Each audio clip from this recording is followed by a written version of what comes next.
Apa-apaan yang kalian lakukan di rumahku? Seruku dengan seluruh kekuatan paru-paruku. Jantungku berdebar sangat kencang. Aku pikir ia akan meledak di dalam dada.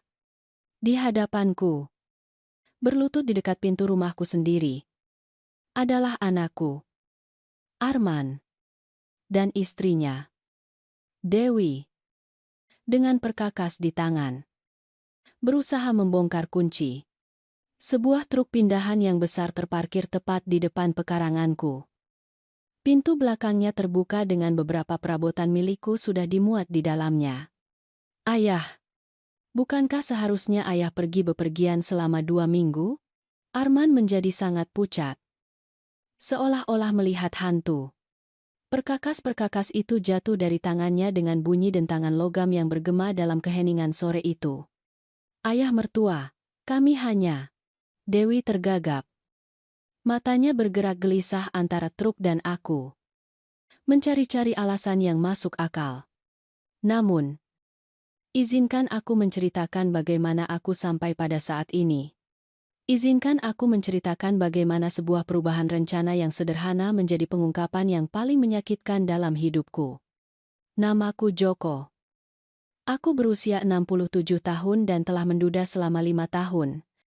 Istriku, Rina, adalah cinta dalam hidupku selama 42 tahun pernikahan.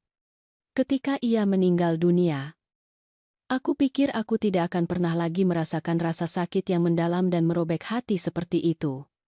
Aku salah. Karena rasa sakit yang kurasakan sore itu saat melihat satu-satunya anakku berusaha mencuriku adalah rasa sakit yang berbeda. Itu adalah pengkhianatan yang memotong lebih dalam dari apapun. Pagi itu dimulai seperti pagi lainnya. Aku bangun pagi. Tepat pukul 6. Seperti biasa. Aku membuat kopi dan memeriksa koperku untuk ketiga kalinya. Aku telah merencanakan perjalanan ini selama berbulan-bulan. Adik perempuanku, yang tinggal di kota kecil di Jawa, bersikeras agar aku mengunjunginya. Jokojo, ayah harus keluar dari rumah itu. Ayah perlu menyegarkan diri.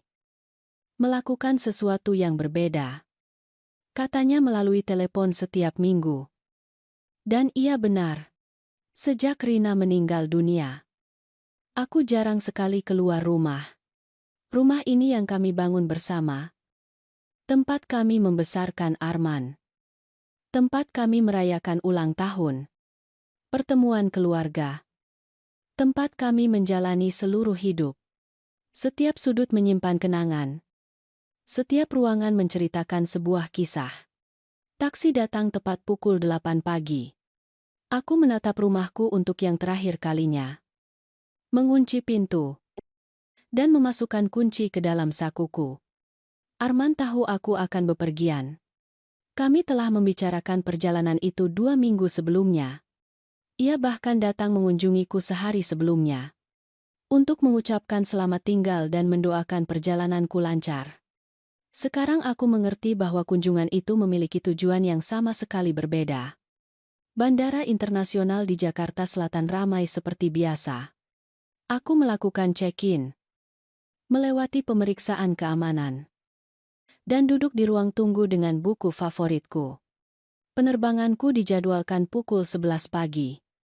Namun, pada pukul setengah 11, sebuah suara mengumumkan melalui pengeras suara bahwa penerbangan kami dibatalkan karena masalah teknis pada pesawat. Mereka menawarkan untuk menjadwal ulang ke hari berikutnya. Tetapi sesuatu di dalam diriku hanya berkata, "Pulanglah." Aku tidak bisa menjelaskan persis apa itu. Mungkin naluri seorang ayah. Mungkin insting seorang pria yang telah hidup cukup lama untuk merasakan ketika ada sesuatu yang tidak beres. Tapi aku memutuskan untuk tidak menunggu. Aku mengambil koperku, keluar dari bandara, dan memanggil taksi lain untuk kembali ke rumah. Perjalanan pulang memakan waktu 40 menit. Aku melihat keluar jendela. Menyaksikan jalan-jalan familiar di kotaku berlalu.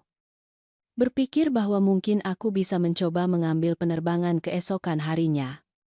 Atau mungkin itu adalah pertanda bahwa aku tidak seharusnya bepergian sama sekali. Rina selalu mengatakan bahwa aku sangat percaya tahayul. Tetapi ia juga percaya pada tanda-tanda takdir. Ketika taksi berbelok ke jalanku, ada sesuatu yang segera menarik perhatianku. Ada truk besar yang terparkir tepat di depan rumahku. Itu adalah salah satu truk pindahan yang disewakan per hari.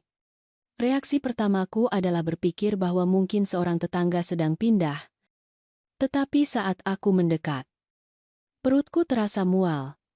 Truk itu terparkir tepat di depan jalan masuk rumahku, dan pintu belakangnya terbuka.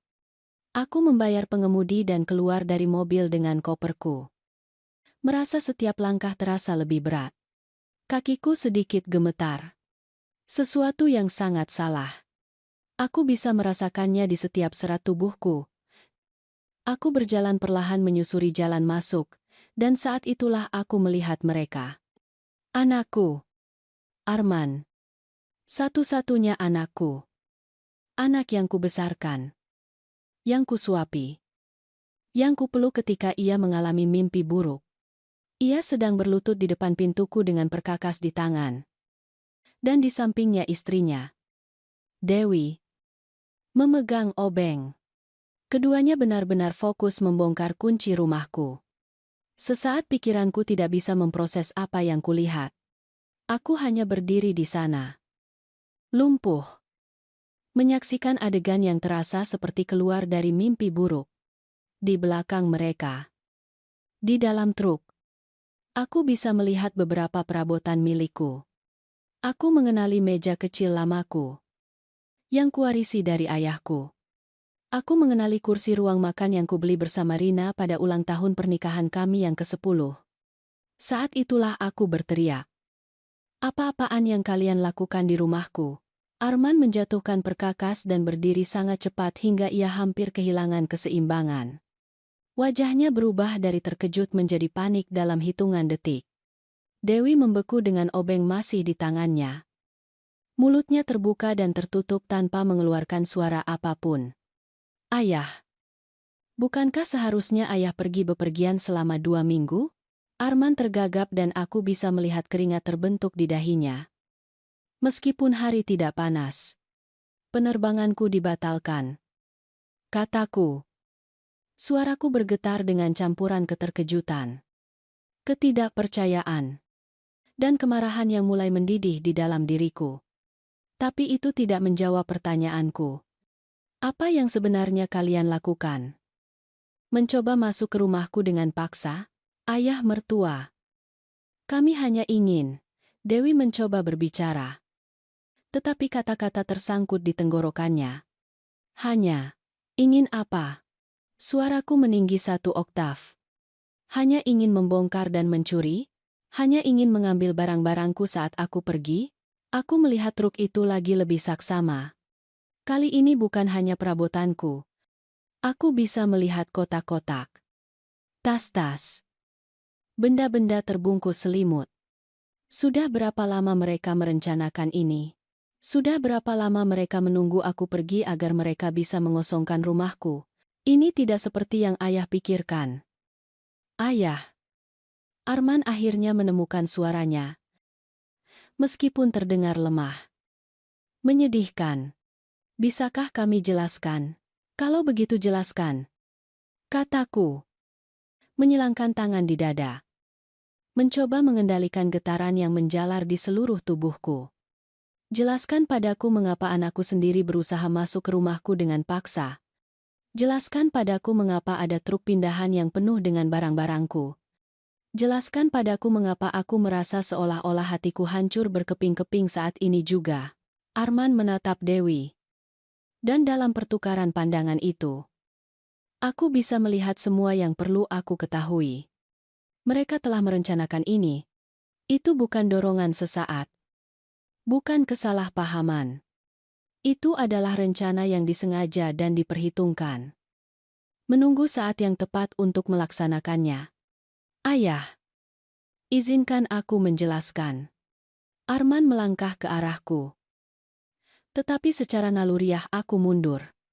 Gerakan itu Gerakan penolakan kecil itu sepertinya lebih menyakitinya daripada kata-kata apapun.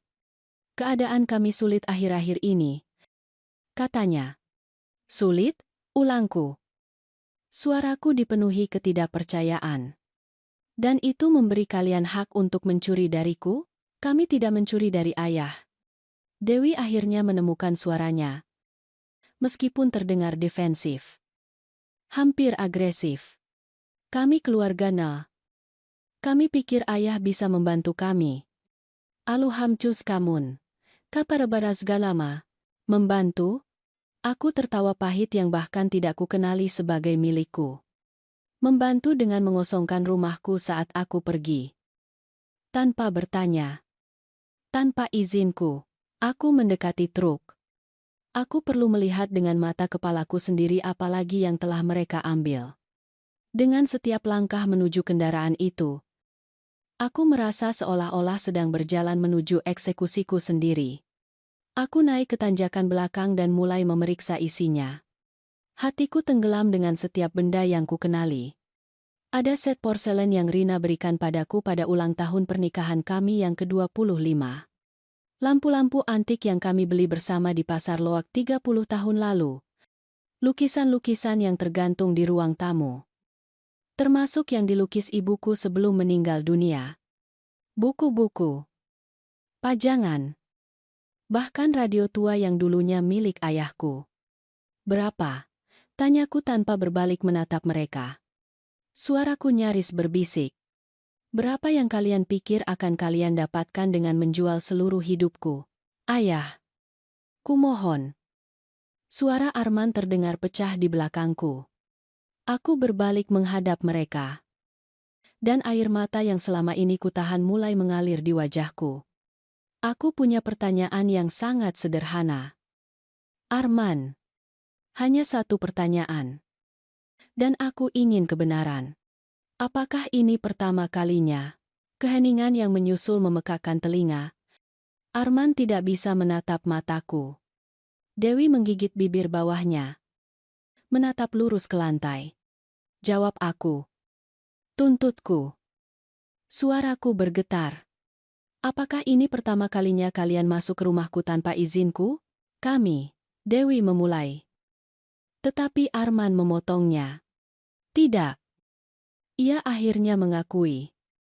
Dan dengan satu kata itu, aku merasa seolah-olah udara telah ditarik dari paru-paruku. Kami pernah ke sini sebelumnya. Ketika ayah pergi ke toko. Ketika ayah mengunjungi Budi. Ketika ayah pergi ke janji temu dokter ayah. Andan. Kansaman. Andandan. Aku bersandar di sisi truk. Aku membutuhkan sesuatu untuk menopangku karena kakiku terancam lemas. Berapa kali? Tanyaku. Aku tidak tahu. Ayah. Beberapa kali dalam 3 bulan terakhir. 3 bulan. Selama 3 bulan aku telah tinggal di rumahku. Merasa aman. Merasa di rumah. Sementara anakku sendiri keluar masuk seperti pencuri. Semua saat aku merasa ada sesuatu yang tidak pada tempatnya. Takuna menikah di dua laras santalami. Semua saat aku pikir aku mulai pelupa. Membayangkan bahwa aku telah meninggalkan suatu benda di tempat yang berbeda. MNS Kilema, itu bukan imajinasiku. Itu nyata. Apa yang kalian ambil? Tanyaku. Meskipun aku tidak yakin apakah aku ingin tahu jawabannya. Sebelum hari ini. Barang apa lagi yang kalian ambil dari sini? Dewi dan Arman bertukar pandang lagi. Komunikasi diam-diam dari pasangan yang telah berbagi rahasia. Barang-barang kecil. Bisik Dewi. Barang-barang yang kami pikir ayah tidak akan langsung sadari. Ganom. Keratu makum sebalia. Seperti apa? Desaku. Merasakan kemarahan bergejolak lagi di dadaku. Beberapa perhiasan. Aku Arman mengakui. Suaranya nyaris terdengar. Beberapa tempat lilin perak. Beberapa buku tua yang kami pikir bernilai. Antulunan, Anambari Namali, Kapulu Taman Ganari. Setiap kata terasa seperti pukulan langsung ke jantungku. Perhiasan Rina, bisikku. Anting mutiara yang ia tinggalkan untukku sebelum meninggal dunia. Kalung yang ia pakai di pernikahan kami. Aku pikir aku telah kehilangannya. Aku mencari di seluruh rumah selama berminggu-minggu. Alanamukatu, Alan bukatu jangkatunya bari luko nanja. Kami membutuhkannya. Ayah. Arman mencoba membenarkan. Kami punya utang. Kami harus membayar. Alain Juma lain. Tidakkah kalian bisa meminta bantuanku? Seruku. Suaraku bergema di seluruh jalan. Aku ayahmu. Arman. Jika kalian butuh uang. Jika kalian punya masalah. Kalian bisa mengatakannya padaku. Tetapi sebaliknya kalian memutuskan untuk mencuriku. Kalian memutuskan untuk mengkhianati kepercayaanku dengan cara yang paling buruk. And like Turi, juga jeramannya, kami tahu ayah tidak punya banyak uang. Dewi menyela. Dan ada sesuatu dalam nada suaranya yang membuatku menatapnya lebih saksama. Ayah selalu bilang pensiun ayah nyaris tidak mencukupi kebutuhan dasar. Bahwa ayah harus berhati-hati dengan setiap rupiah. Exam dum dekaraskannya. Dan itu memberi kalian hak untuk memutuskan untukku. Seruku. Itu memberi kalian hak untuk masuk ke rumahku seperti pencuri dan mengambil apapun yang kalian inginkan? Aku turun dari truk dan berjalan menuju pintu rumahku. Aku perlu masuk. Aku perlu melihat apa lagi yang telah dilanggar. Apalagi yang telah disentuh oleh tangan-tangan yang kupikir mencintaiku. Aku mengambil kunciku dengan tangan gemetar dan membuka pintu. Bagian dalam rumahku tampak normal pada pandangan pertama. Tetapi ketika kau melihat dengan hati-hati, ketika kau tahu setiap sudut rumahmu, kau bisa melihat ketiadaannya. Aku bisa melihat ruang kosong di mana barang-barangku biasanya berada. Rak tempat aku menyimpan koleksi patung kristal nenekku kosong. Lemari tempat Rina menyimpan koleksi jam tangan antiknya memiliki pintu yang terbuka dan rak yang telanjang. Aku berjalan menuju kamar tidurku. Arman dan Dewi mengikutiku dari kejauhan. Tidak berani mendekat. Aku membuka laci lemariku. Laci tempat aku menyimpan harta paling berhargaku. Itu hampir kosong. Medali itu, kataku. Suaraku terdengar hampa dan mati. Medali emas yang Rina berikan padaku pada ulang tahun pernikahan terakhir kami. Dengan foto kami ketika kami masih muda. Di mana itu? Keheningan. Di mana itu? Seruku. Berbalik ke arah mereka dengan kemarahan yang belum pernah kurasakan sebelumnya. Kami menjualnya Haribut. Aku Dewi dengan suara rendah. 2 minggu lalu kami perlu membayar sewa atau kami akan diusir. Antana bialana pulihai, jang kumaturara. Aku merasa seolah-olah jantungku telah dicabut dari dadaku. Medali itu adalah yang paling berharga yang kumiliki. Itu adalah hadiah terakhir dari Rina. Potongan fisik terakhir dari cinta kami yang bisa kupegang di tanganku. Dan mereka menjualnya. Mereka menjualnya seolah-olah itu hanya benda tak berharga.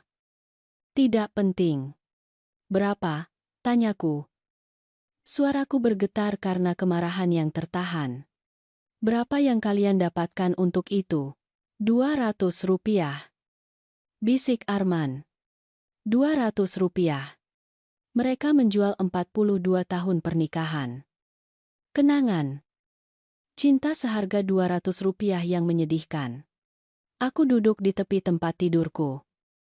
Karena jika tidak, aku tahu aku akan benar-benar ambruk. Air mata jatuh dengan deras sekarang. Dan aku tidak berusaha menghentikannya. Arman mendekat. Mencoba meletakkan tangannya di bahuku. Tetapi aku menepisnya dengan kasar. Jangan sentuh aku. Kataku dengan suara sedingin es. Jangan berani-berani menyentuhku. Endin Baktan, Tulieri, Nila Rasparieri, ayah. Aku sangat menyesal.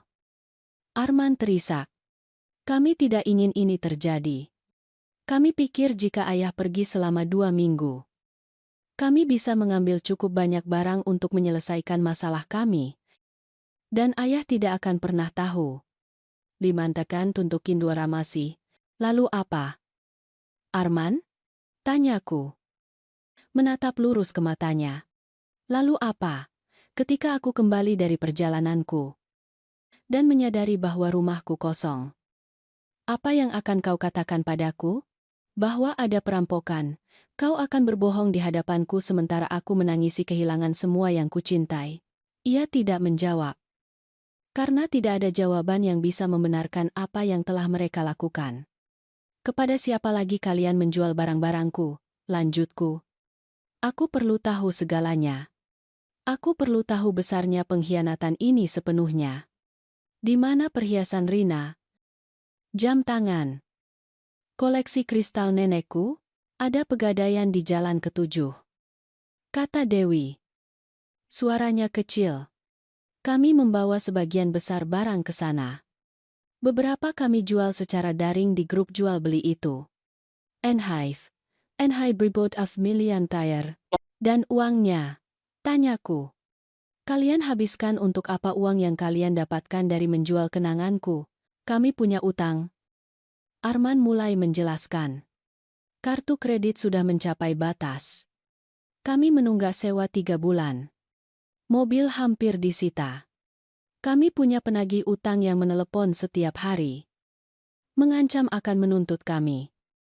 Andernameng, dekandong generaipu, dan tidak pernah terlintas di pikiran kalian untuk meminta bantuanku, ulangku. Merasakan ketidakpercayaan bercampur dengan rasa sakit. Tidak pernah terlintas di pikiran kalian untuk datang kepadaku. Ayahmu. Dan mengatakan kebenarannya. Arman menyeka wajahnya dengan tangan. Dan aku bisa melihat bahwa ia juga menangis. Tetapi air matanya tidak lagi menggerakkan hatiku seperti dulu. Aku tidak bisa lagi merasakan belas kasihan untuk seseorang yang telah melanggar kepercayaanku dengan cara yang begitu mendalam dan disengaja. Kami malu. Ia akhirnya mengakui. Anda tatama arom. Malu mengakui bahwa kami telah gagal. Bahwa kami tidak bisa mengelola keuangan kami sendiri. Bahwa kami tenggelam dalam utang. Andia tucara, kebiru parimani, Andia pulutifandar. Jadi kalian lebih memilih menjadi pencuri? Kataku dengan pahit. Kalian lebih memilih mencuri dari seorang duda berusia 67 tahun yang tinggal sendiri dengan uang pensiunnya? Apakah itu solusi terbaik yang terpikir oleh kalian? Ayah bukan hanya orang tua. Dewi menyela. Dan ada sesuatu dalam nadanya yang membuatku menatapnya lebih saksama. Ayah adalah pemilik rumah ini. Rumah besar. Di lingkungan yang baik. Ayah jauh lebih berharga dari yang ayah pikirkan. Joko. Eva Aba. Datulia. Amanitan Patri. Eva Aba Ruhama. Sesuatu. Dari cara ia mengatakan ini. Membuat darahku membeku. Apa maksudmu dengan itu? Dewi menatap Arman. Mencari izin atau dukungan. Ia menggelengkan kepala sedikit. Tetapi Dewi sepertinya mengabaikannya. Rumah ini bernilai setidaknya 300.000 rupiah. Kata Dewi. Kata-katanya jatuh seperti batu dalam keheningan ruangan. Mungkin lebih. Dan ayah tinggal di sini sendirian di rumah besar ini. Dengan semua kamar kosong ini. Sementara kami nyaris tidak mampu membayar apartemen 1 kamar di lingkungan terburuk di kota. Kelusa Skandaranyunya, disitulah kebenaran penuh akhirnya terungkap. Ini bukan hanya tentang utang. Ini tentang kebencian. Ini tentang keserakahan. Jadi kalian pikir aku tidak pantas tinggal di rumahku sendiri? Kataku perlahan. Memproses besarnya apa yang kudengar. Kalian pikir aku punya terlalu banyak kah? Dan kalian terlalu sedikit. Aban kailu maribarna, kaluk suhau anabarikan ma, itu tidak adil. Dewi meninggikan suaranya. Semua kepura-puraan penyesalan menghilang dari wajahnya. Kami bekerja 60 jam seminggu. Dan kami nyaris tidak bisa bertahan hidup sementara ayah duduk di sini sendirian di rumah mewah ini. Tuku cudugan jelas, Apuna, ini bukan rumah mewah. Jawabku dengan suara bergetar. Ini adalah rumah yang aku dan Rina bangun dengan kerja keras selama 40 tahun. Ini adalah rumah yang kami bayar dengan setiap rupiah yang kami hasilkan.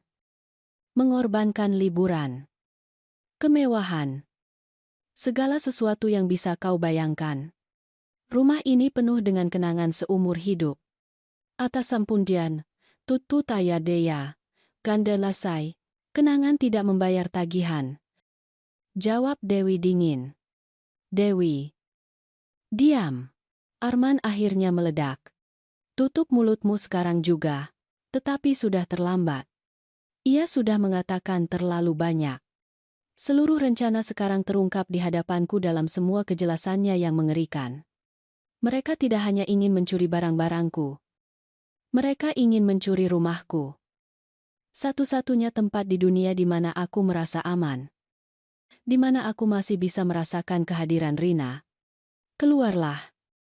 Kataku dengan suara tenang namun tegas. Keluarlah dari rumahku sekarang juga. Ada ankum. Dua ragadu. Ayah. Kumohon. Biarkan aku jelaskan. Arman mencoba mendekat lagi. Tidak ada yang perlu dijelaskan. Potongku. Aku ingin kalian segera keluar dari rumahku. Dan aku ingin kalian mengembalikan semua yang ada di truk itu. Sekarang juga. Argatua dan Karatua Runamuku Maripuzi.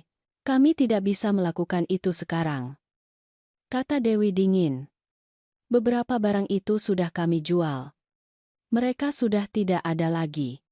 Anam ken bande kerimo, tuk kabatan kunas undara. Kalau begitu kalian akan membayarku untuk itu. Kataku. Mengejutkan diriku sendiri dengan ketegasan dalam suaraku. Kalian akan membayarku setiap rupiah dari nilai semua yang kalian curi. Atau aku akan memanggil nomor darurat 110. Aksi Rusilan. Gata Rajanya Tekemilang tu. Ayah akan memanggil nomor darurat 110 terhadap anak ayah sendiri. Dewi tertawa. Jangan konyol. Ayah terlalu lemah untuk melakukan itu. Alan Mugara. Kulu Nemegalitama. Uji aku. Aku menatap lurus ke matanya. Dan sesuatu dalam ekspresiku pasti membuatnya takut. Karena ia mundur selangkah. Ayah. Kumohon. Arman menangis terang-terangan. Kami tidak ingin berakhir seperti ini. Kami keluarga. Adan ansierus kapade kenantarnam, kerapita rajomu aribo aripantarna. Keluarga tidak saling mencuri. Jawabku. Merasakan setiap kata merobek diriku di dalam. Keluarga tidak bersekongkol untuk mengambil segalanya dari salah satu anggotanya. Apa yang kalian lakukan bukanlah yang dilakukan keluarga. Itu yang dilakukan orang asing. Itu yang dilakukan penjahat. Entang darkularu nama, apas para teman dari kata rawugu. Aku mengeluarkan ponselku dari saku dengan tangan gemetar. Arman melihatnya dan menjadi semakin pucat. Siapa yang akan ayah telepon? Tanyanya dengan suara ketakutan. Pertama aku akan menelepon Budi. Kataku. Merujuk pada tetangga dan sahabatku. Dia saksi. Aku butuh orang lain berada di sini dan melihat apa yang telah kalian lakukan. Lalu aku akan menelepon tukang kunci. Karena aku akan mengganti semua kunci di rumah ini hari ini. Dan kemudian aku akan menelepon pengacaraku. Ataku langgain. Indung kaya Triska Tuala. Junya no tarnan nyonya. Ayah. Ayah tidak bisa melakukan ini. Arman memohon. Ayah akan menghancurkan kami. Jika ayah memanggil nomor darurat 110, aku akan punya catatan kriminal. Aku tidak akan bisa mendapatkan pekerjaan. Ayah akan menghancurkan kami. Ziranai, kamarrannya, tutnam bulannya kanananga, kalian menghancurkan diri kalian sendiri. Jawabku. Memutar nomor Budi. Aku tidak melakukan apa-apa. Kecuali menjadi cukup bodoh untuk mempercayai anakku sendiri. Andara nome barganan, telepon berdering 2 kali sebelum Budi menjawab. Joko hai. Aku pikir ayah sudah di pesawat.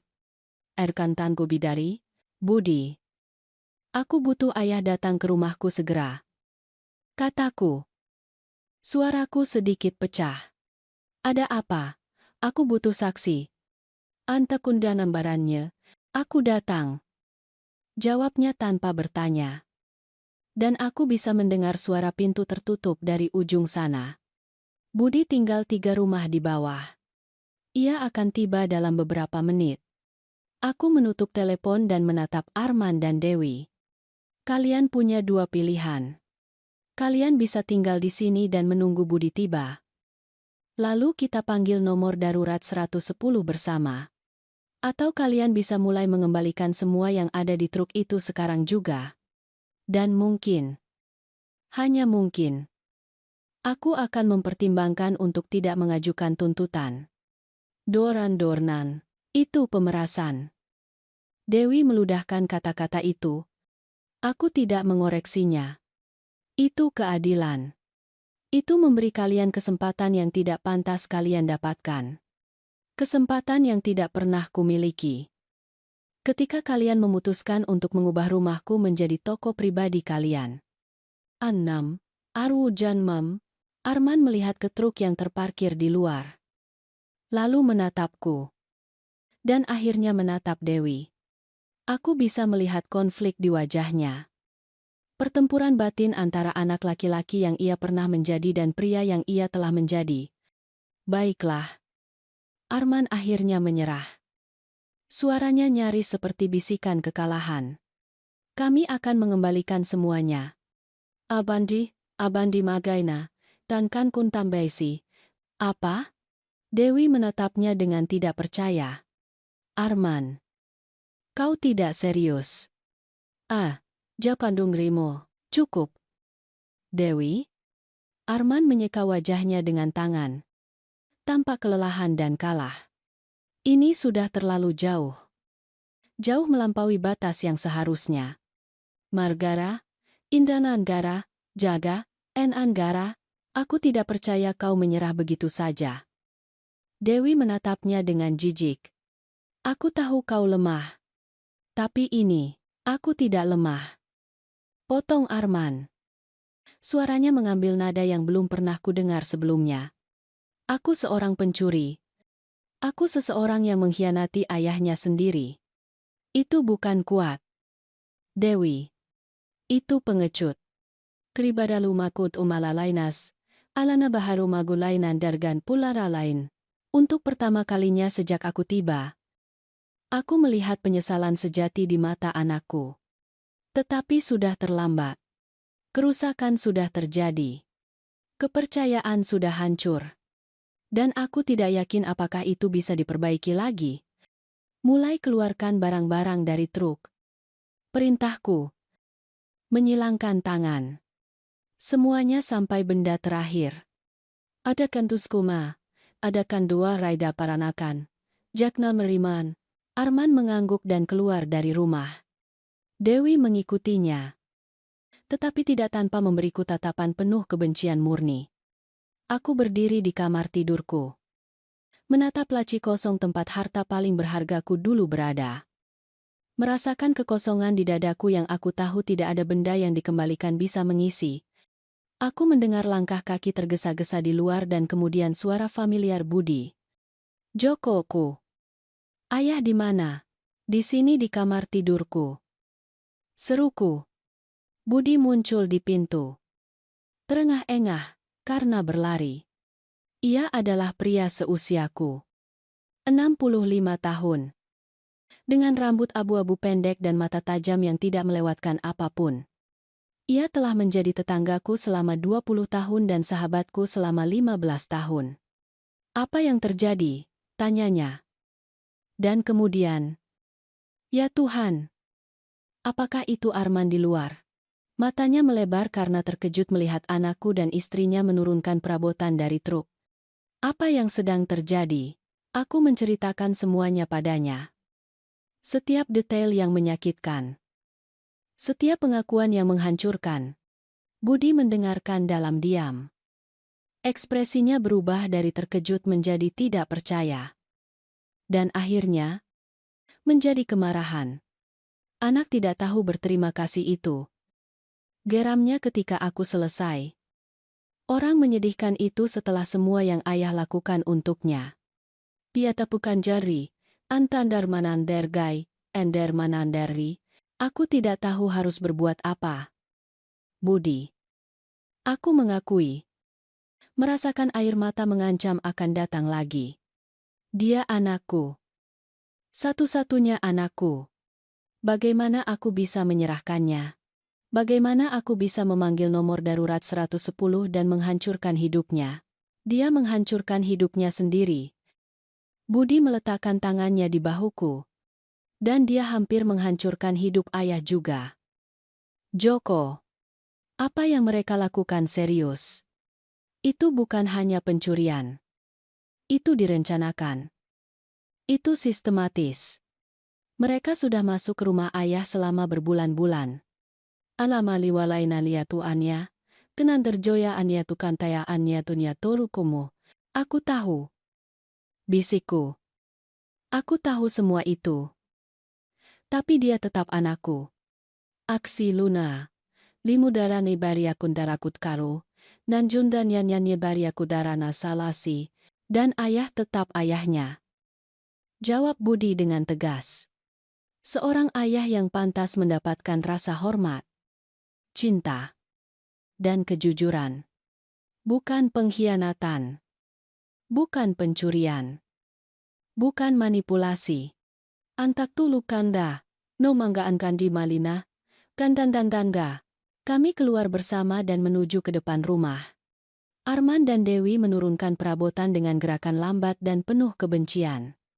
Mereka telah mengembalikan beberapa potong. Tetapi truk itu masih setengah penuh. Berapa banyak lagi? Tanyaku. Cukup banyak. Jawab Arman tanpa menatap mataku. Kami menghabiskan sepanjang pagi untuk memuat tot. Ataku. Kalau begitu kalian akan menghabiskan sepanjang sore untuk menurunkan. Kataku tanpa sedikit pun simpati. Aku ingin semuanya kembali ke tempatnya yang tepat. Setiap perabotan. Setiap kotak. Setiap benda. Kata-kata tuburu katun bandoni. Budi tetap bersamaku. Kehadiran yang diam dan mendukung. Kami menyaksikan sementara Arman dan Dewi bekerja.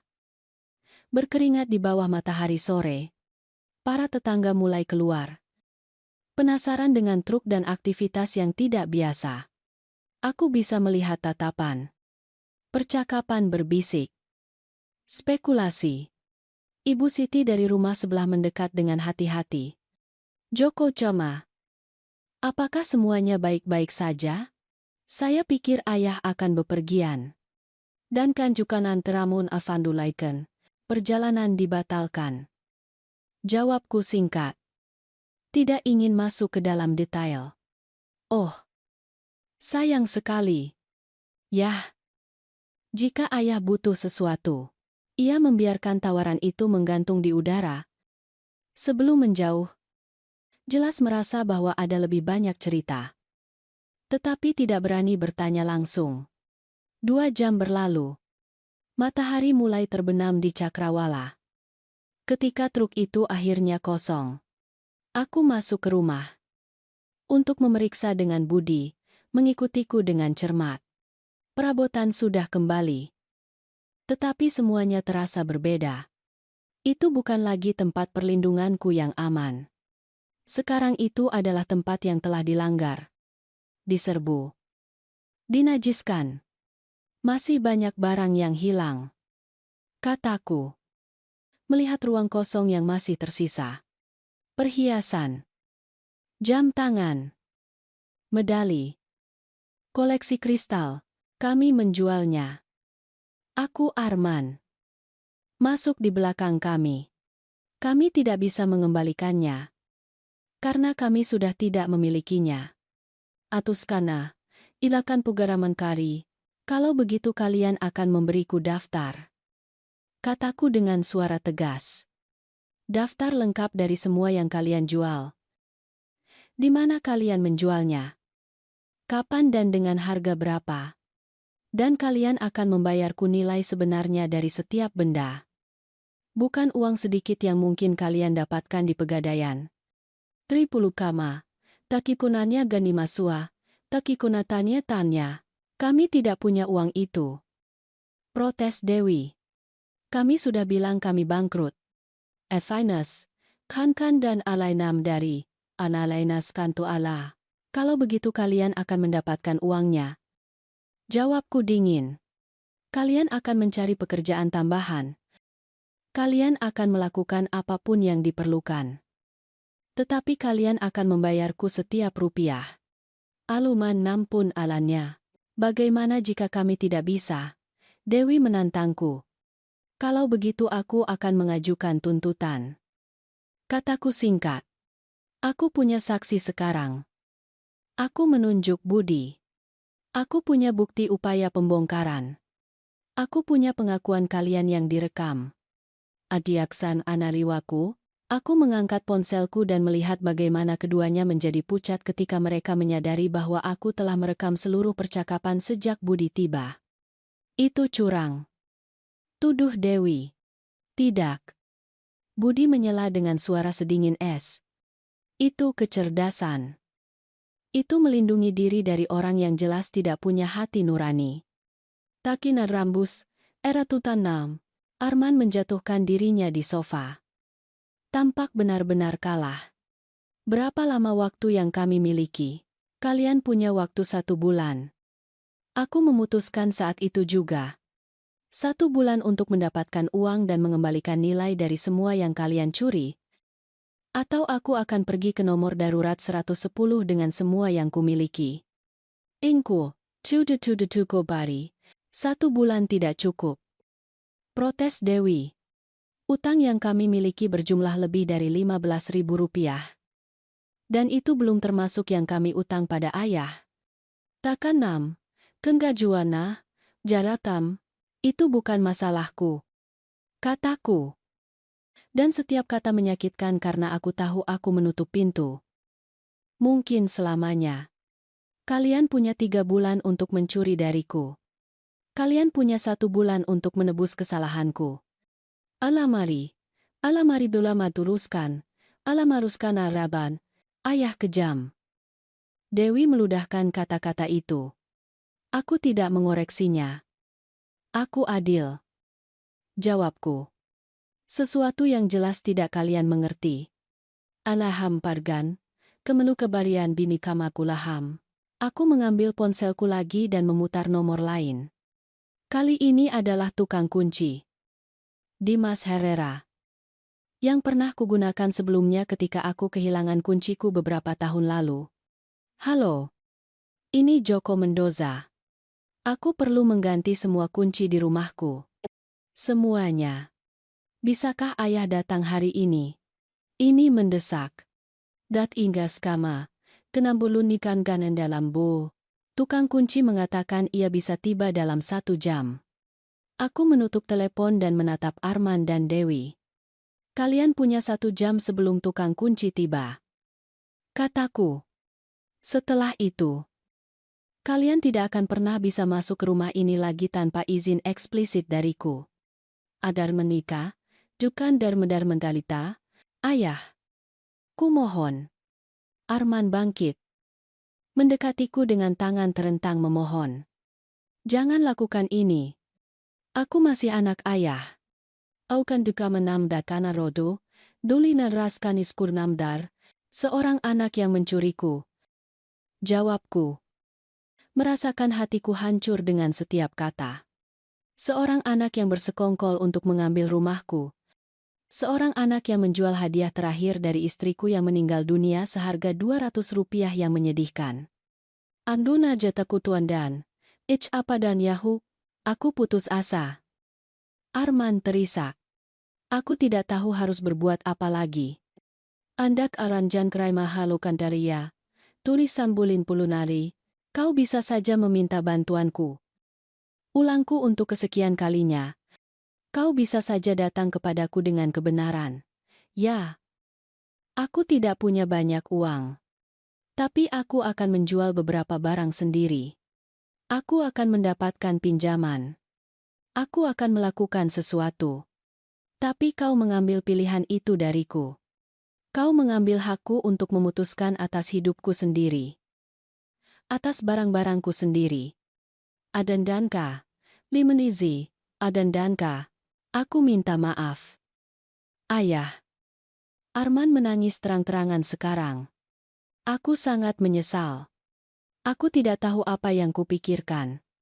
Anta kanan kampatu, kau memikirkan dirimu sendiri. Kataku dengan sedih. Hanya dirimu sendiri. Aryan Kontansan, Budi memegang lenganku dengan lembut. Jokoha. Mengapa ayah tidak duduk? Ayah mengalami hari yang mengerikan. Ankot Pajar Nanjari, aku duduk. Tiba-tiba merasa kelelahan. Seluruh beban hari itu. Kejutan. Pengkhianatan. Menimpaku seperti ombak raksasa. Aku duduk di sofa favoritku. Yang kubeli bersama Rina bertahun-tahun yang lalu. Dan menutup mata.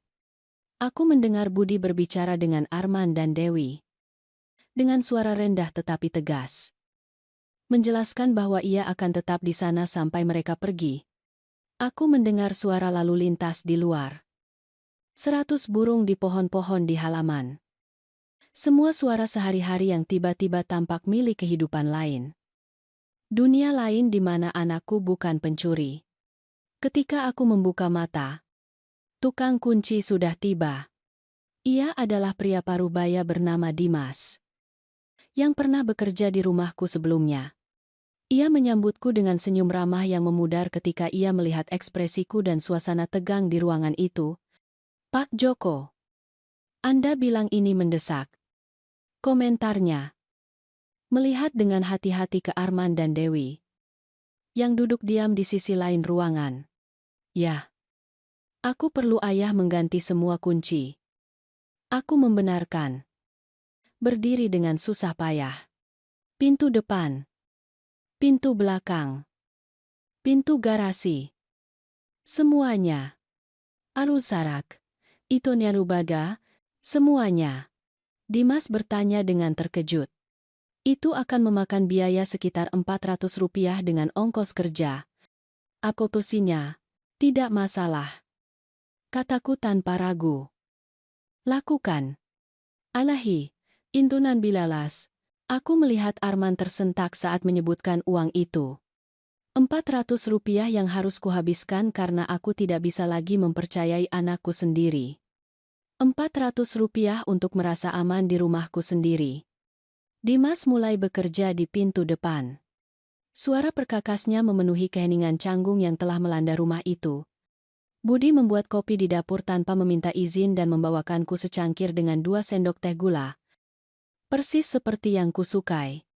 Minumlah, perintahnya dengan lembut. Ayah mengalami kejutan yang luar biasa. Adana, aku mengambil cangkir dengan tangan gemetar dan minum. Cairan panas itu menghiburku sedikit. Meskipun tidak ada yang benar-benar bisa menghangatkan rasa dingin yang kurasakan di hatiku. Arman mendekat lagi. Bergerak dengan hati-hati seperti seseorang yang mendekati binatang yang terluka. Ayah. Tentang surat kuasa yang Dewi sebutkan. Aku akan mencabutnya besok. Aku memotongnya sebelum ia bisa melanjutkan. Aku akan pergi ke pengacaraku dan memastikan bahwa kau tidak memiliki otoritas hukum apapun atas urusanku. Tidak sama sekali. Are. Jeraman 20. Ayah. Kumohon. Ia mencoba menjelaskan. Bukan niatku untuk menyalahgunakan itu. Dewi yang menyarankan agar kita bisa. Jangan salahkan istrimu. Potongku lagi. Kau membuat keputusan nih. Kau masuk ke rumahku. Kau mengambil barang-barangku. Kau menjual medali ibumu. Itu adalah keputusanmu. Arman. Milikmu. Tanja. Tapi dia menekanku. Ia bersikeras. Dia bilang ayah egois. Bahwa ayah punya terlalu banyak, sementara kami menderita. Dia meyakinkanku bahwa kami melakukan hal yang benar. Arandrika, tu pandarigan puluskam, dan kau mempercayainya, tanyaku dengan tidak percaya. Kau benar-benar berpikir bahwa mencuri dari ayahmu yang duda adalah hal yang benar untuk dilakukan? Arman tidak menjawab. Tetapi keheningannya sudah merupakan jawaban yang cukup. Dewi bangkit tiba-tiba. Aku tidak akan tinggal di sini mendengarkan bagaimana mereka menyalahkanku untuk segalanya. Arman sudah dewasa. Dia membuat keputusannya sendiri. Alamalah Hariu, keruni permulaan Anyas in begis katu apali bari. Kau benar. Aku setuju. Mengejutkannya. Dia sudah dewasa. Seorang dewasa yang membuat keputusan yang mengerikan. Tapi kau mendorongnya. Kau memanipulasinya. Kau mendorongnya untuk mengkhianati ayahnya sendiri. Ankan koran. Andernakannya Gistafanyas. Aku tidak memanipulasinya. Protes Dewi. Aku hanya membuka matanya pada kenyataan. Kenyataan bahwa ayahnya hidup seperti raja sementara anaknya nyaris tidak mampu membayar sewa. Abari sebulan dalu, jala bari sebulan dalu, seperti raja. Ulangku. Merasakan kemarahan bergejolak lagi di dadaku. Hidup seperti raja? Aku memasak makanan sendiri karena aku tidak mampu makan di luar. Aku memakai pakaian yang sama selama bertahun-tahun karena aku tidak bisa membeli yang baru. Aku memotong kupon dan menunggu diskon untuk membeli bahan makanan. Apakah itu hidup seperti raja? Ayah punya rumah senilai 300.000 rupiah. Jawab Dewi. Rumah yang kubayar selama 30 tahun dengan keringatku dan keringat istriku. Jawabku dengan suara bergetar. Rumah yang tidak akan kujual atau kukejamkan karena itu satu-satunya yang tersisa dari hidupku bersama Rina. Itu rumahku. Tempat perlindunganku. Tempat pengungsianku. Ajar rabudakanain, karuskaranata, karuskarananambain. Itu investasi yang terbuang. Kata Dewi dingin. Untukmu. Mungkin. Kataku. Untukku. Itu adalah hidupku. Arikan, Dimas selesai dengan kunci pertama dan mulai dengan pintu belakang. Setiap suara pekerjaannya terasa seperti paku di peti mati. Setiap kunci baru adalah penghalang lain di antara kami. Apa yang terjadi sekarang? Tanya Arman dengan suara kecil. Apakah ayah hanya akan memutuskan kami dari hidup ayah? Aku tidak tahu. Aku mengakui dengan jujur. Aku butuh waktu, Ja. Aku butuh ruang. Aku perlu memproses semua ini. Tani nomi dajai, dari kelamin dalai, waktu sampai kapan? Ia bersikeras. 1 minggu. 1 bulan. 1 tahun. Aku tidak tahu. Arman. Ulangku. Merasakan kelelahan sampai ke tulang. Aku tidak punya jawaban sekarang. Aku hanya tahu bahwa aku tidak bisa menatapmu tanpa merasakan pengkhianatan ini yang menggerogotiku di dalam. Informasi hatak, dan kantang gora. Anggo marukandu, kami keluarga ayah. Katanya dengan putus asa. Dan kalian memperlakukanku lebih buruk daripada orang asing. Jawabku. Kalian memperlakukanku sebagai target. Sebagai sumber uang mudah. Bukan sebagai ayah. Bukan sebagai seseorang. Antu taptuluri, kenani banjaragan. Budi muncul kembali dengan lebih banyak kopi. Kali ini ia juga membawakanku air. Jokodo. Ayah ingin mereka pergi? Aku bisa meminta mereka menunggu di luar sementara tukang kunci selesai. Aban nain aban denam beridi, aku menatap Arman dan Dewi. Anakku tampak hancur. Dengan mata merah dan bengkak karena menangis. Dewi tampak membenci tetapi kalah. Mengetahui bahwa ia telah kalah dalam pertempuran ini. Sebagian diriku ingin mengusir mereka segera. Tidak pernah melihat mereka lagi. Tetapi bagian lain. Bagian yang masih seorang ayah terlepas dari segalanya. ingin memeluknya dan mengatakan bahwa semuanya akan baik-baik saja. Tetapi aku tidak bisa melakukan itu. Belum. Mungkin tidak akan pernah. Mereka bisa tinggal sampai tukang kunci selesai. Aku memutuskan. Tapi setelah itu aku ingin mereka pergi dan tidak kembali tanpa menelepon terlebih dahulu. Jika mereka muncul di sini tanpa pemberitahuan, aku akan memanggil nomor darurat 110. Inadia Pulunikazi, dia Zaludu, Juradulaisan. Ayah akan memanggil nomor darurat 110 terhadap anak ayah sendiri? Tanya Arman dengan tidak percaya. Setelah hari ini aku tidak tahu apa yang mampu kau lakukan. Jawabku dengan kejujuran brutal. Jadi ya, aku akan memanggil nomor darurat 110 jika aku perlu melindungi diriku.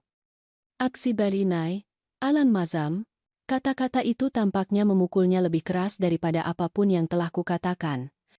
Ia tenggelam kembali ke sofa, dengan kepala di antara tangan. Terisak pelan. Dimas bekerja selama 1 jam lagi. Mengganti 3 kunci secara total dan memberiku 1 set lengkap kunci baru. Ia juga menawarkan untuk memasang kunci pengaman tambahan. Tetapi aku menolak. Aku sudah menghabiskan cukup banyak uang untuk hari ini. Pak Jokoro. Jika Anda perlu mengganti kunci lagi atau memiliki masalah keamanan, jangan ragu untuk menelepon saya, kata Dimas. Saat ia selesai menyimpan perkakasnya, ia memberiku kartunya dan tatapan penuh iba yang menunjukkan bahwa ia telah memahami lebih banyak situasi daripada yang aku inginkan. Aku membayarnya tunai. Uang yang telah kusimpan untuk keadaan darurat. Aku tidak pernah membayangkan bahwa keadaan darurat akan melindungi diriku dari anakku sendiri. Setelah Dimas pergi, aku berbalik ke Arman dan Dewi. Kemangkani? Sudah waktunya kalian pergi. Antalai, Takantu dua. Arman bangkit perlahan seperti pria yang berjalan menuju eksekusinya. Ayah. Setidaknya bisakah aku memeluk ayah? Setidaknya bisakah aku mengucapkan selamat tinggal dengan benar? Aku menatap anakku. Anak yang kubesarkan. Bayi yang kugendong di pelukanku. Remaja yang kubantu dengan tugas sekolah. Pria muda yang kulihat menikah dengan Dewi dengan cinta. Dan aku tidak merasakan apa-apa. Sebuah kekosongan di mana cinta tanpa syarat dulu berada. Tidak. Kataku singkat. Saat ini aku tidak tahan kau menyentuhku. Pandak si Garuli Putu Orona, aku melihat rasa sakit di matanya. Dan sebagian kecil yang kejam dariku bersuka cita. Aku ingin ia merasakan meskipun hanya sebagian kecil dari rasa sakit yang kurasakan. Aku mengerti. Bisik Arman. Ayah. Aku minta maaf. Aku sangat menyesal atas semua ini. Aku tahu kata-kata ini tidak berarti apa-apa sekarang. Tetapi aku tetap mengatakannya. Tudaruda kuduha, anala binarannya, arana muskam, kau benar. Kataku dengan suara hampa. Mereka tidak berarti apa-apa. Endekending, aramjan dari gena menaluma, Dewi tidak mengatakan apa-apa. Ia hanya mengambil tasnya dan berjalan menuju pintu. Arman mengikutinya setelah tatapan terakhir ke arahku. Tatapan yang penuh penyesalan dan keputusasaan. Ingat, kataku sebelum mereka pergi. Kalian punya waktu 1 bulan. 1 bulan untuk mendapatkan uang dan mengembalikan apa yang kalian curi. Jika tidak, aku akan pergi ke nomor darurat 110 dengan segalanya. Anda Ani Sanggalaan Arobudunna Sandat. Kami akan mendapatkannya. Janji Arman. Meskipun suaranya kurang keyakinan. Dan kemudian mereka pergi. Aku mendengar suara langkah kaki menjauh. Mesin truk pindahan menyala. Kendaraan itu menjauh di sepanjang jalan. Dan kemudian, untuk pertama kalinya sepanjang hari, ada keheningan. Budi menutup pintu dan mengunci kunci barunya. Suara itu pasti. Final. Jokon. Katanya dengan lembut. Datang untuk duduk di sebelahku. Ayah baik-baik saja. Tidak. Aku mengakui. Dan akhirnya, aku membiarkan air mata mengalir bebas. Aku sama sekali tidak baik-baik saja. Argacaru, kemakuntunandaru, Budi memelukku saat aku menangis. Aku menangis untuk kepolosan yang hilang. Untuk kepercayaan yang hancur. Untuk hubungan yang mungkin tidak akan pernah bisa diperbaiki. Aku menangis untuk anak yang kupikir kumiliki. Dan untuk pria yang sebenarnya telah ia menjadi. Aku menangis untuk Rina. Berharap ia ada di sini. Berharap ia bisa memberitahuku apa yang harus dilakukan. Biarkan saja keluar. Bisik Budi. Menepuk punggungku seperti yang akan dilakukan seorang ayah. Menangislah sebanyak yang ayah butuhkan. Ayah pantas mendapatkannya. Nampar.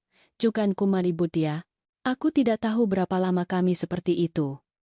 Matahari telah terbenam sepenuhnya ketika aku akhirnya melepaskan diri darinya. Mataku bengkak dan tenggorokanku sakit karena terisak. Terima kasih. Bisikku. Minum air perlahan. Terima kasih telah berada di sini. Aku tidak tahu apa yang akan kulakukan tanpamu. Anam Laidi. Ana meliskaram krimuli abkarnanya. Meliskaram krimuli. Ayah tidak perlu berterima kasih. Jawab Budi dengan tegas. Itulah yang dilakukan teman. Teman sejati. Andar, banarunnya. Andarun furma pulyamakumunnya. Kata sejati itu bergema di pikiranku. Teman sejati. Keluarga sejati. Apa sebenarnya arti kata-kata itu? Aku pikir keluarga itu sakral.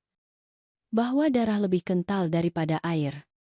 Bahwa seorang anak akan selalu menjadi seorang anak. Tetapi hari ini telah mengajarkanku bahwa keluarga bisa mengkhianatimu sedalam orang asing manapun. Mungkin lebih dalam.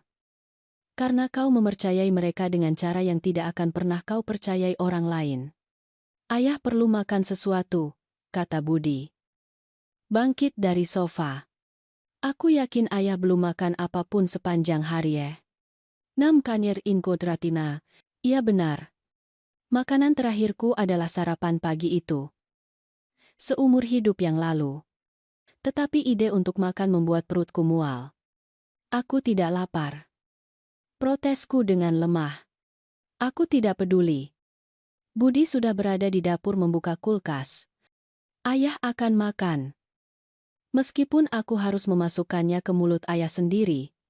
Ayah mengalami kejutan yang luar biasa dan ayah perlu menjaga kekuatan ayah.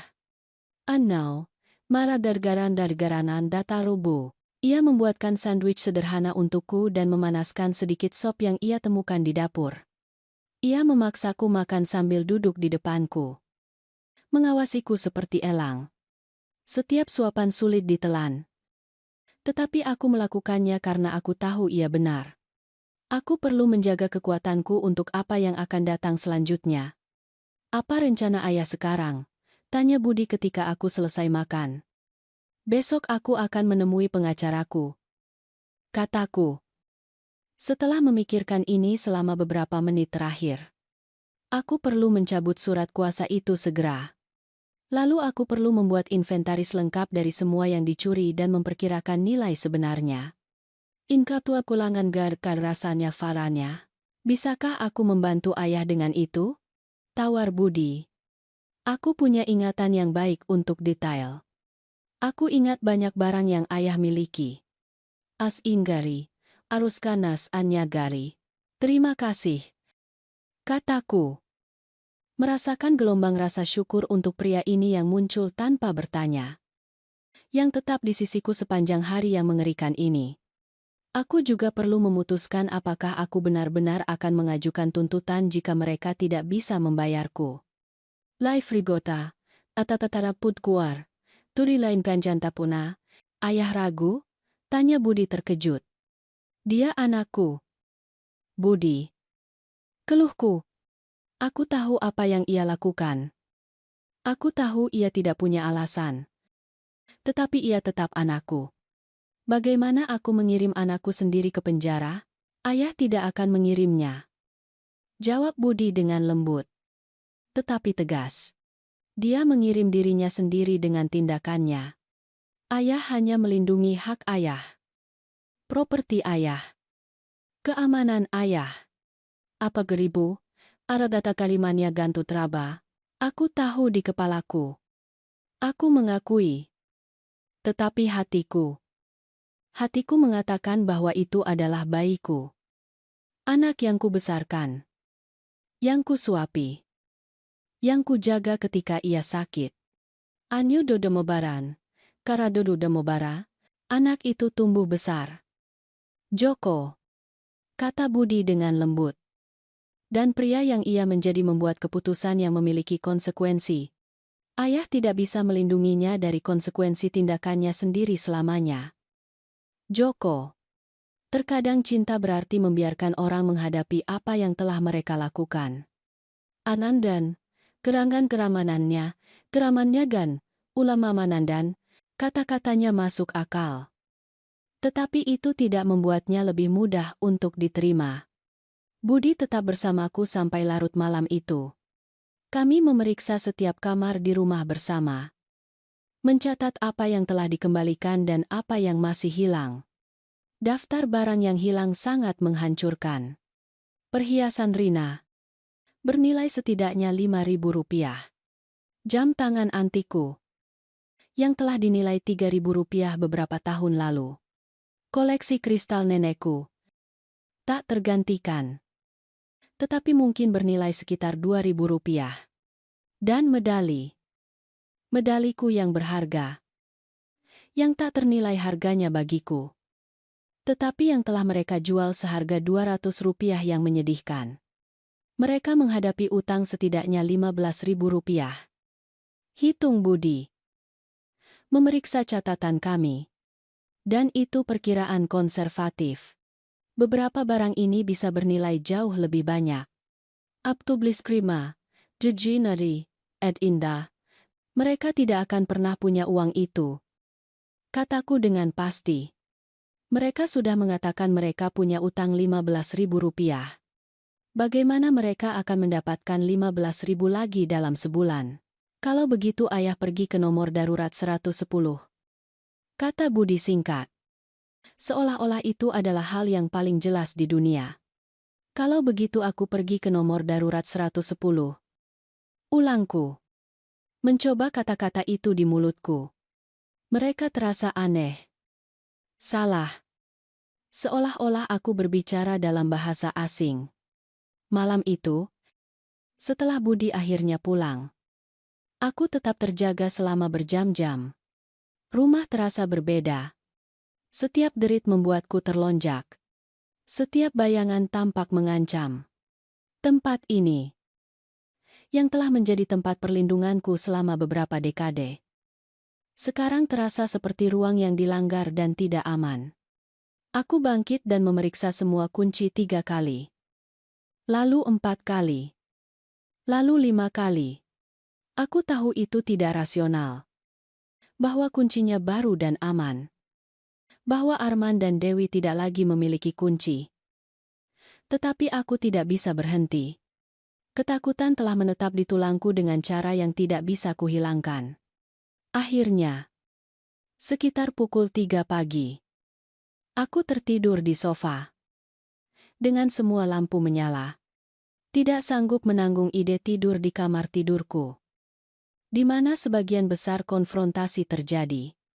Aku terbangun dengan matahari masuk melalui jendela dan tubuhku sakit karena tidur dalam posisi yang tidak nyaman. Untuk sesaat yang memberkati aku tidak ingat apa-apa. Kemudian semuanya kembali sekaligus seperti ombak dingin. Dan aku harus menarik napas dalam-dalam beberapa kali agar tidak mulai menangis lagi. Aku memaksa diriku untuk bangun. Membuat kopi. Mengikuti rutinitas normal. Meskipun tidak ada yang normal. Aku menelepon pengacaraku. Arman Fernandes. Segera setelah kantornya buka pukul 9 pagi. Pak Joko Mendoza. Sungguh kejutan. Katanya dengan suara paling ramah dan profesionalnya. Bagaimana saya bisa membantu Anda? Aku butuh konsultasi mendesak, kataku. Berusaha menjaga suaraku tetap stabil.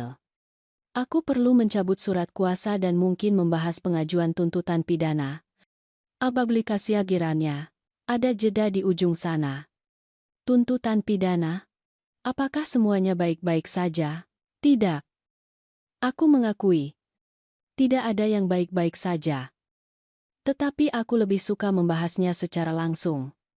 Alainam, Alanainamwo, Alanam, saya bisa menemui Anda sore ini pukul 12. Apakah itu baik-baik saja? Sempurna.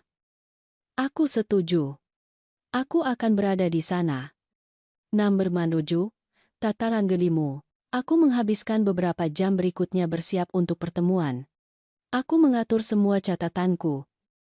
Rekaman konfrontasi dengan Arman dan Dewi. Foto-foto yang kuambil dari truk pindahan dan benda-benda yang dikembalikan. Budi benar tentang bersikap teliti dengan dokumentasi. Jika ini akan berakhir dengan nomor darurat 110, aku butuh bukti yang kuat. Pukul 1. Aku berpakaian dengan setelan terbaikku. Yang Rina selalu katakan membuatku terlihat berwibawa dan elegan. Aku perlu merasa berwibawa hari ini. Aku perlu merasa bahwa aku masih memiliki kendali atas sesuatu dalam hidupku. Kantor Arman berada di pusat kota. Di gedung tua tetapi terawat baik.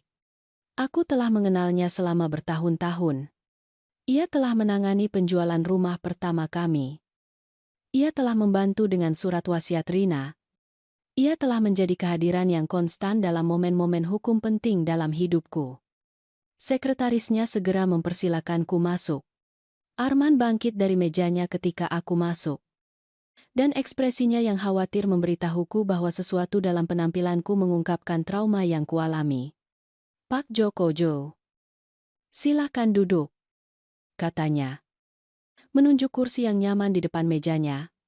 Anda terlihat. Apakah Anda baik-baik saja? Aku tidak baik-baik saja. Kataku jujur. Duduk? Aku tidak baik-baik saja. Tetapi aku butuh bantuanmu untuk menyelesaikan ini. Anka, tukuntri nengganda, kanaman, namenganda. Dan kemudian aku menceritakan semuanya padanya. Setiap detail yang menyakitkan dari hari yang mengerikan itu, Arman mendengarkan tanpa menyela. Sesekali membuat catatan. Ekspresinya menjadi lebih serius dengan setiap pengungkapan. Ini serius. Pak Joko. Katanya ketika aku selesai. Sangat serius. Kita berbicara tentang pencurian. Kemungkinan pemalsuan dokumen. Konspirasi. Anak Anda bisa menghadapi hukuman penjara bertahun-tahun. Ani mendapat rangka. Primiri tutam para satara pulie. Aku tahu. Bisikku. Itulah mengapa aku sangat hancur. Aharudan. Tua belakan. Saya mengerti konflik Anda. Kata Arman dengan iba. Dia anak Anda. Tetapi Anda juga perlu melindungi diri Anda. Pertama, mari kita cabut surat kuasa itu segera. Saya bisa menyiapkan dokumennya hari ini. Alana, cakna gunanamgan tutamsai. Terima kasih Habane. Kataku dengan lega. Kedua, kita perlu memutuskan tentang tuntutan pidana. Lanjutnya, Anda punya bukti kuat. Rekaman. Kesaksian tetangga Anda. Faktanya jelas. Tetapi begitu Anda mengajukan tuntutan, tidak ada jalan kembali. Proses hukum akan berjalan sesuai jalurnya. Nampani, Indo Maramandan, aku memberi mereka waktu 1 bulan. Jelasku. 1 bulan untuk mengembalikan nilai dari apa yang mereka curi. Dan, Arman mengangguk penuh pertimbangan. Menyatukan tangannya di atas mejanya. 1 bulan masuk akal. Mengingat keadaan. Tetapi kita perlu memformalkan ini. Itu tidak bisa hanya kesepakatan lisan. Kita butuh dokumen hukum yang menetapkan persyaratan dengan jelas. Inder abaudugrama. Inder estabial. Dokumen seperti apa? Tanyaku. Lega memiliki seseorang yang tahu bagaimana menangani ini secara profesional. Saya akan menyiapkan perjanjian restitusi. Jelas Arman. Di dalamnya kita akan merinci setiap benda yang dicuri. Perkiraan nilainya. Dan jumlah total yang harus mereka kembalikan. Kami juga akan menyertakan batas waktu tertentu. 30 hari sejak penandatanganan. Dan konsekuensinya jika mereka tidak memenuhinya. Yaitu pengajuan tuntutan pidana segera. Etablisina nama, mereka harus menandatanganinya, tanyaku. Ya. Ia membenarkan. Dan kita perlu mereka melakukannya di depan notaris. Itu membuatnya mengikat secara hukum. Jika mereka tidak menandatangani, itu sendiri akan menjadi pengakuan bahwa mereka tahu mereka melakukan sesuatu yang salah dan tidak bersedia memperbaikinya. Andanyo katandari uno, linan dan yang, andanyo gari, dan jika mereka menandatangani tetapi tidak membayar, suaraku sedikit bergetar. Maka Anda memiliki dokumen hukum yang membuktikan bahwa mereka mengakui pencurian dan menyetujui restitusi. Kata Arman dengan tegas. Itu membuat pengajuan keluhan menjadi jauh lebih sederhana. Pada dasarnya, mereka akan menghukum diri mereka sendiri. Namun dunia dabarukan padiharn. Aku mengangguk perlahan. Memproses semuanya. Berapa lama waktu yang ayah butuhkan untuk menyiapkan dokumen ini? Saya bisa menyiapkannya besok pagi. Jawabnya. Saya juga akan menyertakan klausul yang melarang kontak yang tidak diminta dengan Anda. Atau masuk ke properti Anda. Tanpa persetujuan tertulis eksplisit Anda. Pada dasarnya, perintah penahanan sipil. Abana ida arnimu, bodu kaluham karna, jankana meramu baru galiman jaska, terima kasih. Arman. Kataku. Merasa untuk pertama kalinya sejak kemarin bahwa seseorang berada di pihakku. Melindungiku. Aku tidak tahu apa yang akan kulakukan tanpamu. Alando Ina, untuk itulah saya di sini. Jawabnya dengan senyum ramah. Sekarang, mari kita bicara tentang surat kuasa. Apakah Anda punya dokumen aslinya? Aku mengeluarkan dokumen itu dari tasku. Aku telah menyimpannya di brankas di rumah. Bersama dengan kertas penting lainnya. Arman memeriksanya dengan cermat. Mengerutkan kening saat ia membaca. Surat kuasa ini cukup luas. Komentarnya dengan khawatir. Lebih dari yang seharusnya untuk surat kuasa sementara pasca operasi. Siapa yang menyusun ini? Seorang pengacara yang Arman rekomendasikan. Aku mengakui. Merasakan beban baru di perutku. Dia bilang dia temannya. Bahwa dia akan memberi kami harga yang bagus. Ino jan katu, alam bagata pempulima. Ino najan kolerimu, Pak Joko. Arman menatapku dengan serius. Dokumen ini memberi anak Anda wewenang atas hampir semua urusan keuangan dan hukum Anda. Dengan ini, secara teori, ia bisa menjual rumah Anda, mengosongkan rekening bank Anda, mendapatkan pinjaman atas nama Anda. Apakah Anda menyadari betapa berbahayanya ini? Aku merasa seolah-olah aku telah dipukul. Tetapi pengacara itu bilang itu standar. Bahwa itu yang diperlukan untuk menangani rekeningku sementara aku pulih. Talanya karun dari Bangkong Sandar, dia berbohong kepada Anda. Kata Arman terus terang. Atau dia tidak kompeten. Atau dia melakukannya dengan sengaja. Saya curiga yang terakhir. Krimalinan, Aribanar, Krimalinar Rasuandam Gajonar. Apa Anda ingat namanya? Aku memberinya nama itu. Dan aku melihat bagaimana ekspresi Arman semakin gelap. Saya kenal pria itu. Katanya dengan jijik. Dia punya beberapa keluhan di Bar Association. Dia bekerja di area abu-abu. Begitulah. Saya tidak akan terkejut jika dia sengaja berkolaborasi dengan anak Anda dalam hal ini. Akun Tuara Jak Tapkum Tuara. Jatanimut Tuara Jak Tuara. Maksud Anda Arman merencanakan ini 2 tahun lalu? Besarnya pengkhianatan terus bertambah. Itu mungkin, kata Arman dengan hati-hati. Atau mungkin dia hanya ingin memiliki pilihan sebagai tindakan pencegahan. Bagaimanapun, surat kuasa ini seharusnya sudah dicabut sejak lama. Fakta bahwa anak Anda tidak pernah menyarankan ini adalah pengungkapan. Anka Nambaka, aku meninggalkan kantor Arman 2 jam kemudian dengan rencana yang jelas. Tetapi dengan hati yang semakin berat. Surat kuasa akan secara resmi dicabut keesokan harinya.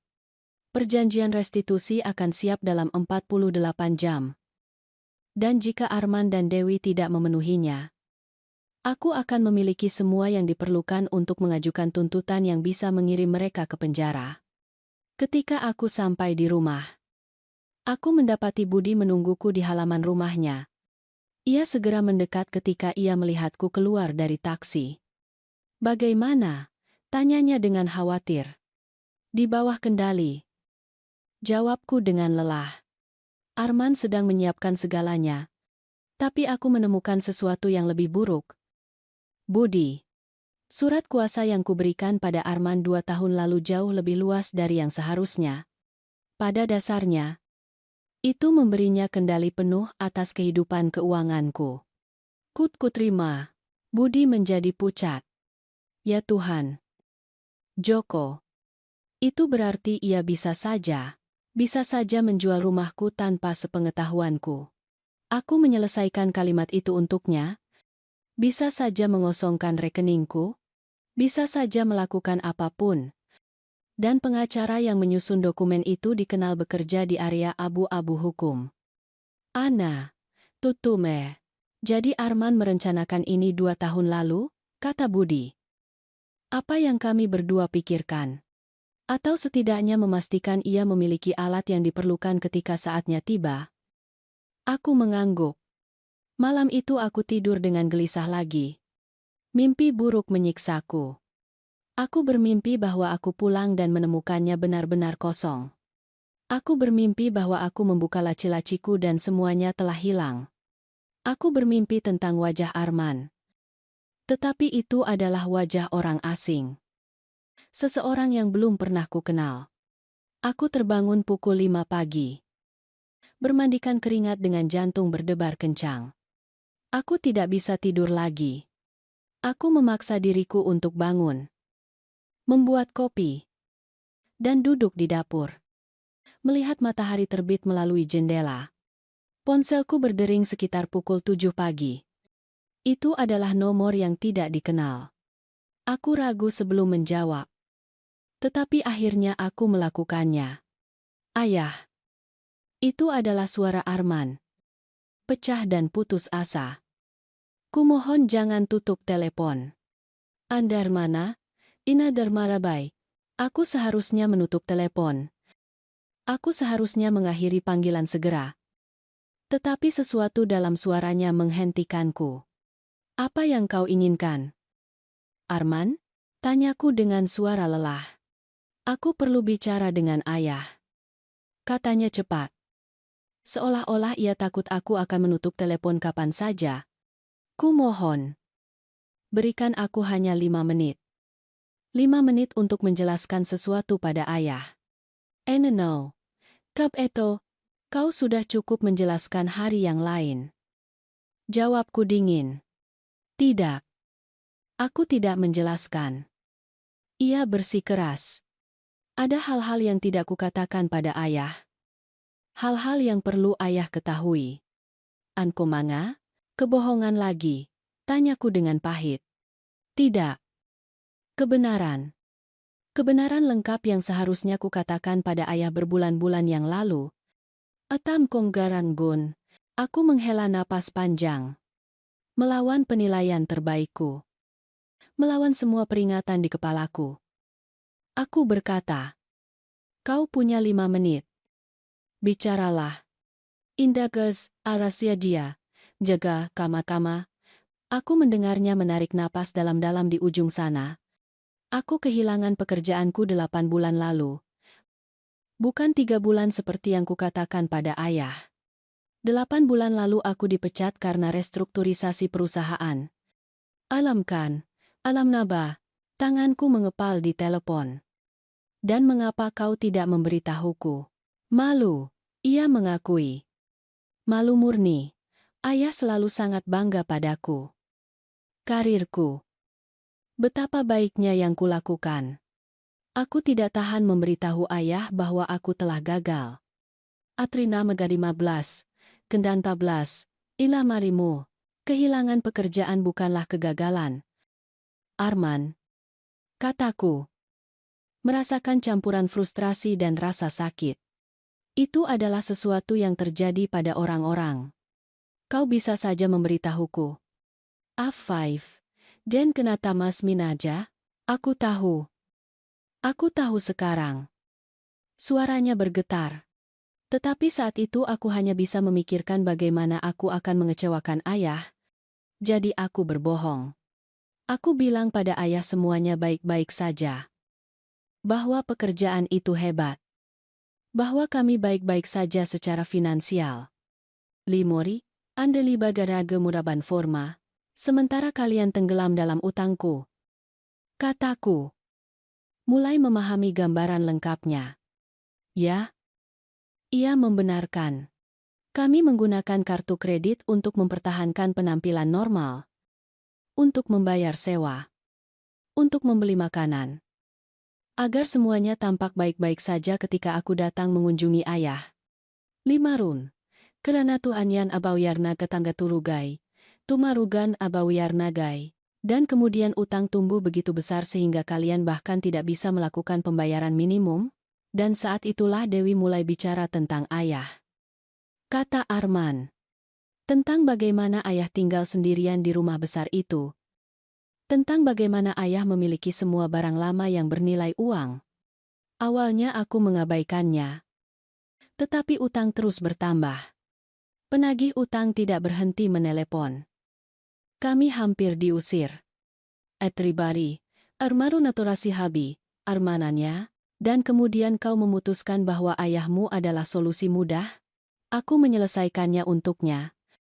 Bukan seperti itu. Ia memprotes dengan lemah. Atau mungkin ia. Aku tidak tahu lagi. Ayah. Kepalaku sangat bingung. Aku sangat putus asa.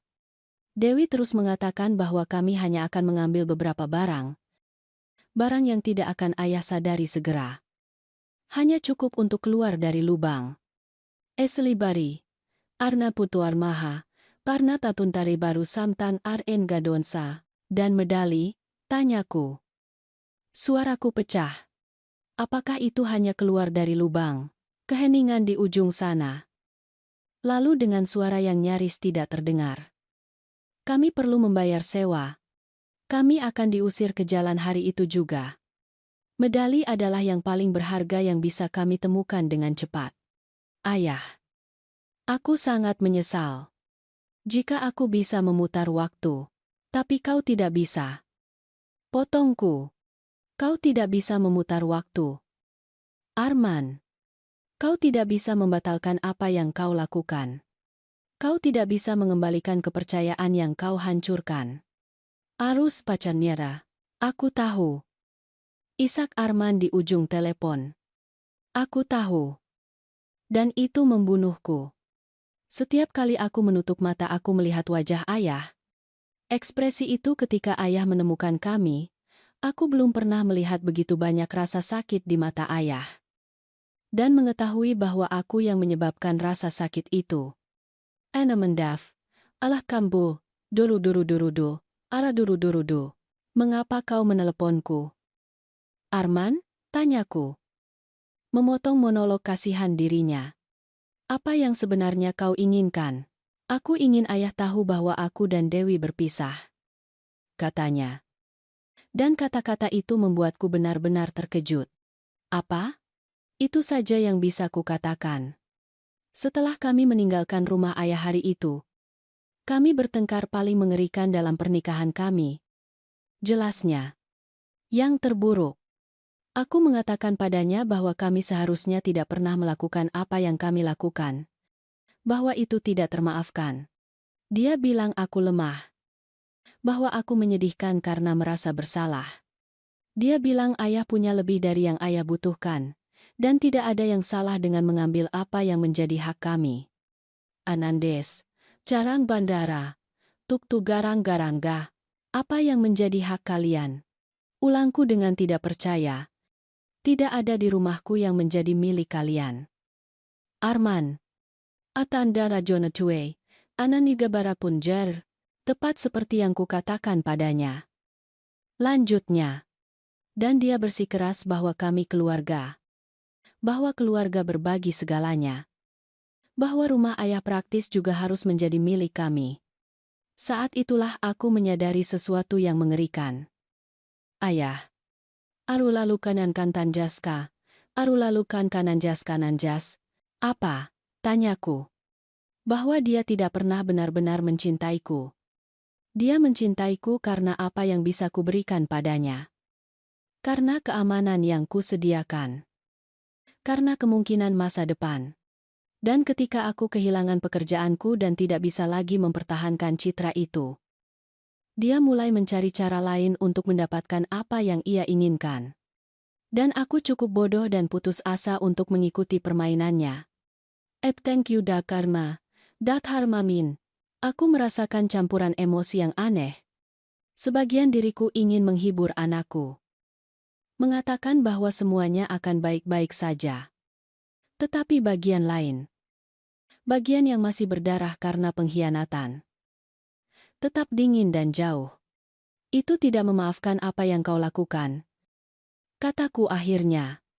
Dewi mungkin menyarankan ide itu. Tetapi kau yang membuat keputusan. Kau masuk ke rumahku. Kau mengambil barang-barangku. Kau menjual medali ibumu.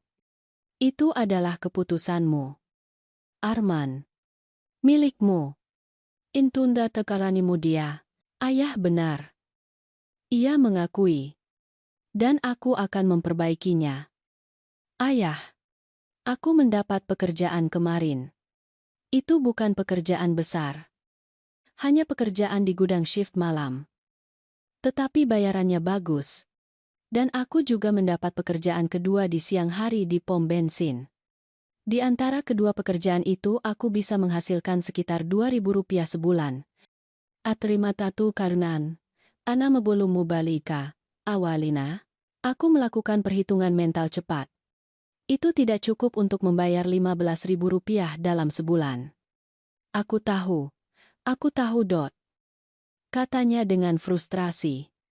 Aku terus memikirkan ini tanpa henti. Aku mencoba menjual mobilku. Aku bisa mendapatkan sekitar Rp4.000 untuk itu. Dan aku punya beberapa barang yang bisa kujual. Komputerku. Gitarku. Apapun yang berharga. Takannya Igar Nona. Takan Jerama Suhang. Dan Dewi, tanyaku. Apakah dia berkontribusi pada ini? Dia pergi. Katanya singkat. Dia mengemasi tasnya tadi malam dan pindah untuk tinggal bersama saudara perempuannya. Dia bilang jika aku cukup bodoh untuk menghancurkan hidup kami demi seorang tua egois. Maka dia tidak ingin menjadi bagian dari itu. Effendi de Grablemensari. Enijat budlife parili buduar. Frasa tua egois memukulku seperti tamparan. Begitulah cara ia melihatku. Begitulah cara ia mungkin melihatku selama bertahun-tahun. Hanya saja aku terlalu buta untuk menyadarinya. Jadi kau sendirian. Aku mengamati. Ya. Ia membenarkan. Tapi mungkin itulah yang kubutuhkan. Mungkin aku perlu sendirian untuk waktu yang lama. Untuk mencari tahu siapa aku sebenarnya. Tanpa orang lain memberitahuku apa yang harus kupikirkan atau apa yang harus kulakukan. Anabar, Junapulukusan dia, Arman. Aku menghargai kau meneleponku dan mengatakan semua ini. Kataku dengan hati-hati. Tetapi ini tidak mengubah situasi. Pengacaraku sedang menyiapkan perjanjian restitusi. Kau harus menandatanganinya di depan notaris. Dan jika kau tidak bisa membayar jumlah penuh dalam sebulan, aku harus mengajukan tuntutan. Andergatakum. Andergata malu, aku mengerti. Katanya dengan suara pasrah. Dan aku menerimanya. Apapun yang ayah putuskan. Ayah. Aku menerimanya. Anturandalukun bisi danggai, jastan binahar unda andaka, ini bukan tentang apa yang pantas kau dapatkan. Jawabku. Merasakan kelelahan di setiap kata. Ini tentang melindungiku. Memastikan bahwa ini tidak akan pernah terjadi lagi. Ali Mudar. Kelima radar Rabules, Kari Pandaradar, ini tidak akan pernah terjadi lagi. Ia berjanji dengan semangat, Pu. Aku bersumpah demi kenangan ibu bahwa aku tidak akan pernah melakukan hal seperti ini lagi. Dulu Raje, cucu Lulu dan Darulang, penyebutan Rina menusukku seperti pisau. Jangan bersumpah demi ibumu. Kataku dengan suara bergetar. Jangan bawa namanya ke sini. Dia akan hancur jika ia tahu apa yang kau lakukan. Alimantaannya akan bihun, indah nanas kaminaraman. Aku tahu. Ishak Arman. Dan itulah yang paling menyakitiku. Mengetahui bahwa aku tidak hanya mengecewakan ayahku, tetapi juga kenangan ibuku. Ankan Tanbina agai salo gai kualabana. Kami mengakhiri panggilan tak lama setelah itu. Tidak banyak lagi yang bisa dikatakan. Arman berjanji akan siap menandatangani perjanjian ketika sudah siap. Aku tidak menjanjikan apapun padanya. Aku tidak bisa menjanjikan pengampunan. Aku tidak bisa menjanjikan hubungan yang diperbaiki. Aku hanya bisa berjanji bahwa aku akan memikirkan semua yang ia katakan. 2 hari kemudian, Arman meneleponku untuk mengatakan bahwa perjanjian itu sudah siap. Arman datang ke kantornya sore itu. Tampak kurus dan kelelahan. Ia memiliki kantung mata seolah-olah tidak tidur selama berhari-hari. Ia telah kehilangan berat badan. Pakaiannya tampak longgar. Halo. Ayah. Katanya ketika ia melihatku. Suaranya nyaris berbisik. Arman. Jawabku dengan anggukan singkat. Arman menyuruh kami duduk dan menjelaskan persyaratan perjanjian. Arman mendengarkan dalam diam. Sesekali mengangguk. Ketika Arman selesai, Arman menandatangani tanpa bertanya. Tanpa mencoba bernegosiasi. Tanda tangannya sedikit gemetar di kertas. Aku mengerti bahwa aku mungkin tidak akan bisa membayar semuanya dalam sebulan. Katanya setelah menandatangani. Tetapi aku ingin ayah tahu bahwa aku akan mencoba dengan semua yang kumiliki. Dan jika aku tidak bisa, aku akan menerima konsekuensinya. Aku tidak akan lari. Aku tidak akan bersembunyi. Aku akan menghadapi apa yang kulakukan. Tu takontar nembuga, tribugan taku garno. Aku mengangguk. Tidak mempercayai suaraku untuk berbicara. Melihatnya seperti itu. Begitu hancur dan kalah. Menghancurkan hatiku. Terlepas dari segalanya. Ia tetap anakku. Bagian itu tidak akan pernah berubah. Tidak peduli apa yang telah ia lakukan. Beberapa minggu berikutnya adalah yang paling sulit dalam hidupku. Setiap hari aku bangun merasakan beban keputusan yang harus kuambil. Arman meneleponku setiap minggu untuk melaporkan kemajuannya. Ia telah menjual mobilnya. Seharga Rp4.000. Ia telah menjual komputernya. Gitarnya. Televisinya. Semua yang berharga yang ia miliki. Ia telah mendapatkan pekerjaan ketiga pada akhir pekan. Ia bekerja hampir 80% jam seminggu. Nyaris tidak tidur. Aku sudah berhasil mengumpulkan Rp8.000. Ia memberitahuku di minggu ketiga. Aku tahu itu tidak cukup. Tetapi aku mencoba. Ayah. Aku janji aku mencoba. Enko tuaga. Alamaku lura kung kancepi. Budi datang mengunjungiku setiap hari. Ia membawakan makanan. Memaksaku keluar untuk berjalan-jalan. Menjagaku tetap waras. Suatu sore, saat kami minum teh hangat di ruang tamuku, Ia mengajukan pertanyaan yang selama ini kuhindari. Apa yang akan ayah lakukan ketika bulan itu berakhir? Tanyanya langsung. Aku tidak tahu. Aku mengakui. Jujur. Aku tidak tahu. Budi. Aku melihat betapa kerasnya ia bekerja. Aku melihat bahwa ia benar-benar menyesal. Tetapi itu tidak mengubah apa yang ia lakukan. Ankandangsi, Etsa Furamasya? Tidak. Itu tidak mengubahnya. Budi setuju. Tetapi ayah harus memutuskan apa yang lebih penting bagi ayah. Keadilan atau keluarga. Akan sanam. Danyan Darifu. Mengapa aku tidak bisa memiliki keduanya? Tanyaku dengan frustrasi. Mungkin ayah bisa. Budi mengamati penuh pertimbangan. Tetapi mungkin tidak dengan cara yang ayah harapkan. Keadilan tidak selalu datang dari pengadilan. Joko. Terkadang ia datang dalam bentuk lain. Indan Putukan Duman ayat 6 Bando Life. Kata-katanya memberiku banyak hal untuk dipikirkan. Aku menghabiskan malam-malam tanpa tidur bergumul dengan hati nuraniku. Aku memikirkan Rina. Apa yang akan ia sarankan untuk kulakukan? Ia selalu lebih lembut dariku. Lebih pemaaf. Tetapi ia juga tegas tentang batasan dan konsekuensi. Seminggu sebelum batas waktu berakhir, Arman muncul di pintuku. Ia telah menelepon terlebih dahulu. Meminta izin untuk mengunjungiku.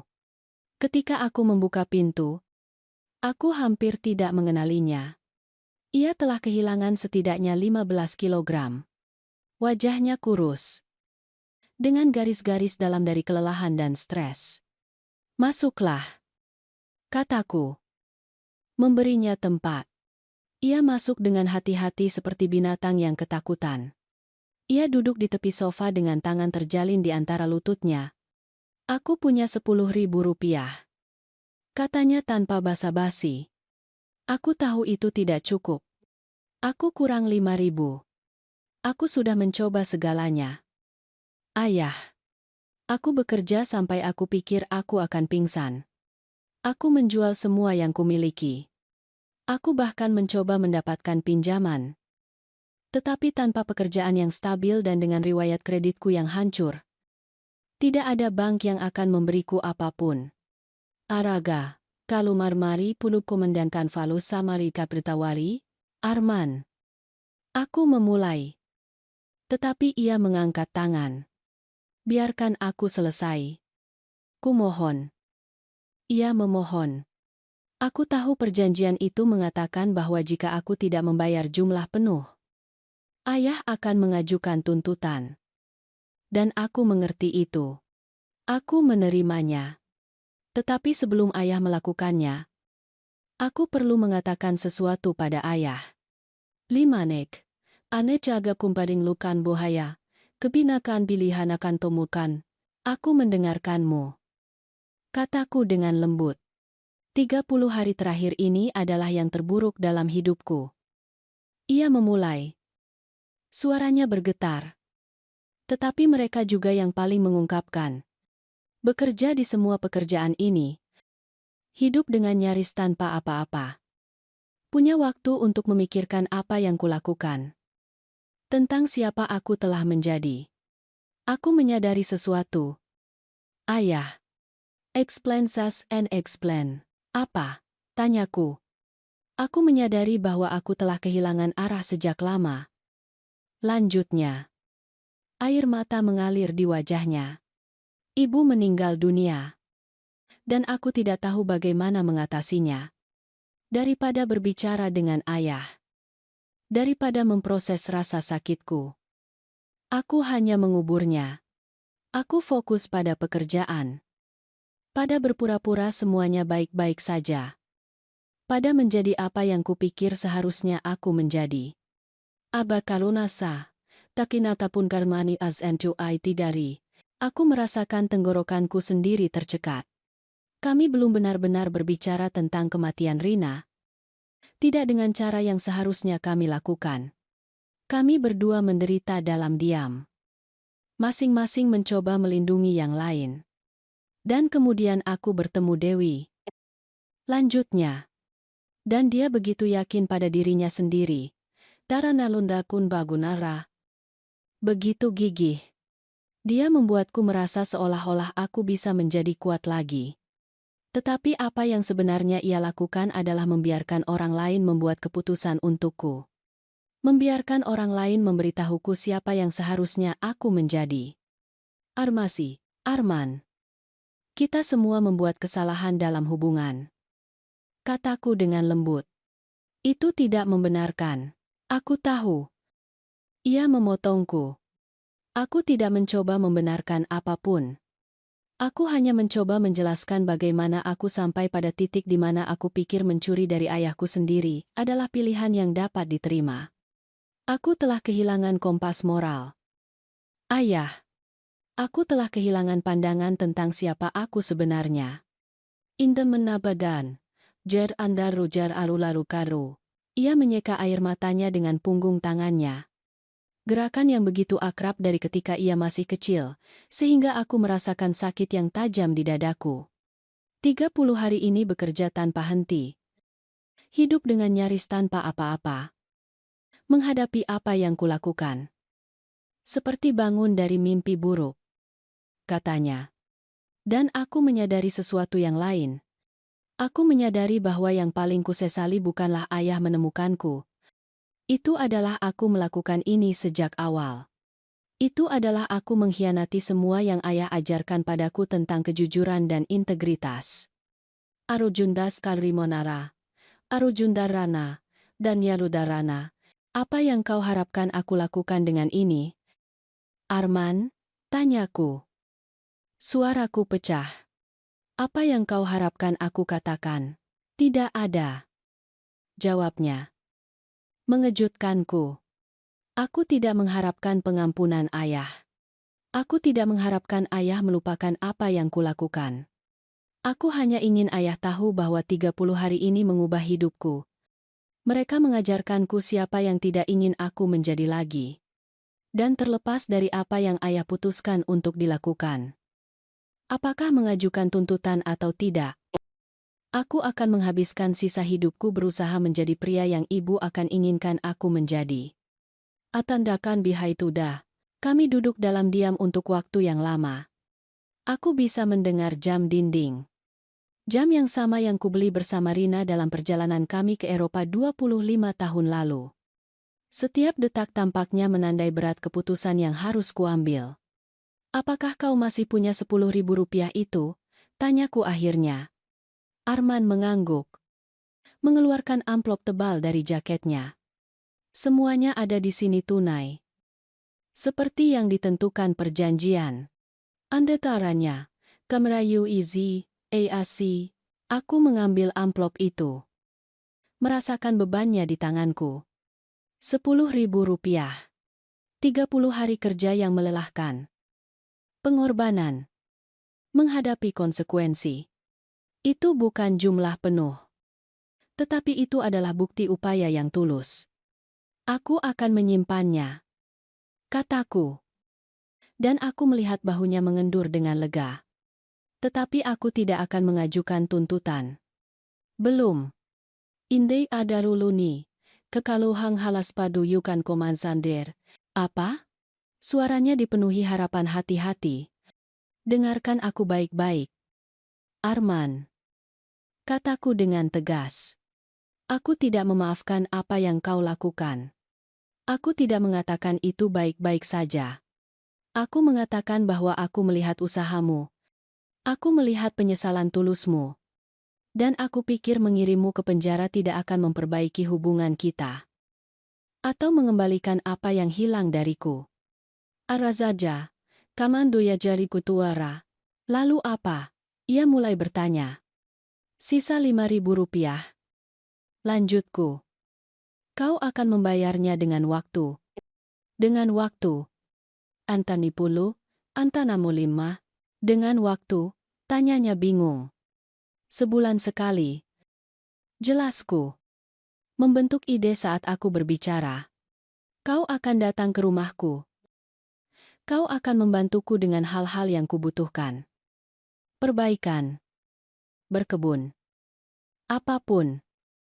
Dan kita akan berbicara. Kita benar-benar akan berbicara. Bukan hanya basa-basi. Kita akan berbicara tentang ibumu. Tentang rasa sakitmu. Tentang bagaimana membangun kembali kepercayaan. Merus Kamin. Alam Priburukum, Ina Narabimanda. Aku melihat keterkejutan di wajahnya. Ayah memberiku kesempatan lagi. Aku memberimu kesempatan untuk mendapatkan satu hardunya. Aku mengoreksi. Tetapi pahami ini dengan jelas. Kuncinya masih diganti. Kau tidak akan pernah lagi punya kunci rumah ini. Jika kau ingin mengunjungiku, kau akan menelepon dulu. Jika aku butuh bantuan, aku akan meneleponmu. Tetapi kau tidak akan pernah lagi masuk ke rumahku tanpa undangan. Mengerti? Mengerti. Ia mengangguk dengan kuat. Ayah. Aku janji aku tidak akan mengecewakan ayah lagi. Anika lagi kantun kaman. Yan lagi kamannya. Arasunya. Itulah yang kuharapkan. Kataku. Merasakan beban bertahun-tahun jatuh dari bahuku. Karena ini adalah kesempatan terakhirmu. Arman. Jika kau pernah mengkhianati kepercayaanku lagi, dengan cara apapun, tidak akan ada lagi percakapan. Aku akan mengajukan tuntutan segera.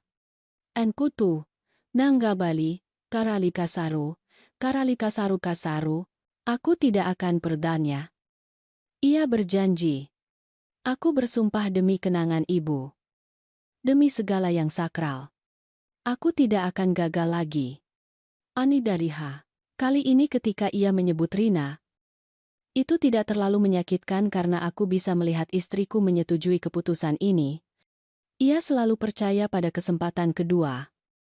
Selalu percaya pada penebusan. Tetapi ia juga percaya pada konsekuensi dan batasan yang jelas. Arman tinggal sedikit lebih lama. Kami minum kopi bersama. Sesuatu yang belum kami lakukan selama berbulan-bulan. Percakapan itu canggung pada awalnya. Penuh jeda dan keheningan tegang. Tetapi secara bertahap kami mulai berbicara tentang hal-hal nyata. Ia berbicara tentang betapa sulitnya kehilangan ibunya. Tentang bagaimana ia merasa harus kuat untukku. Padahal sebenarnya ia juga hancur.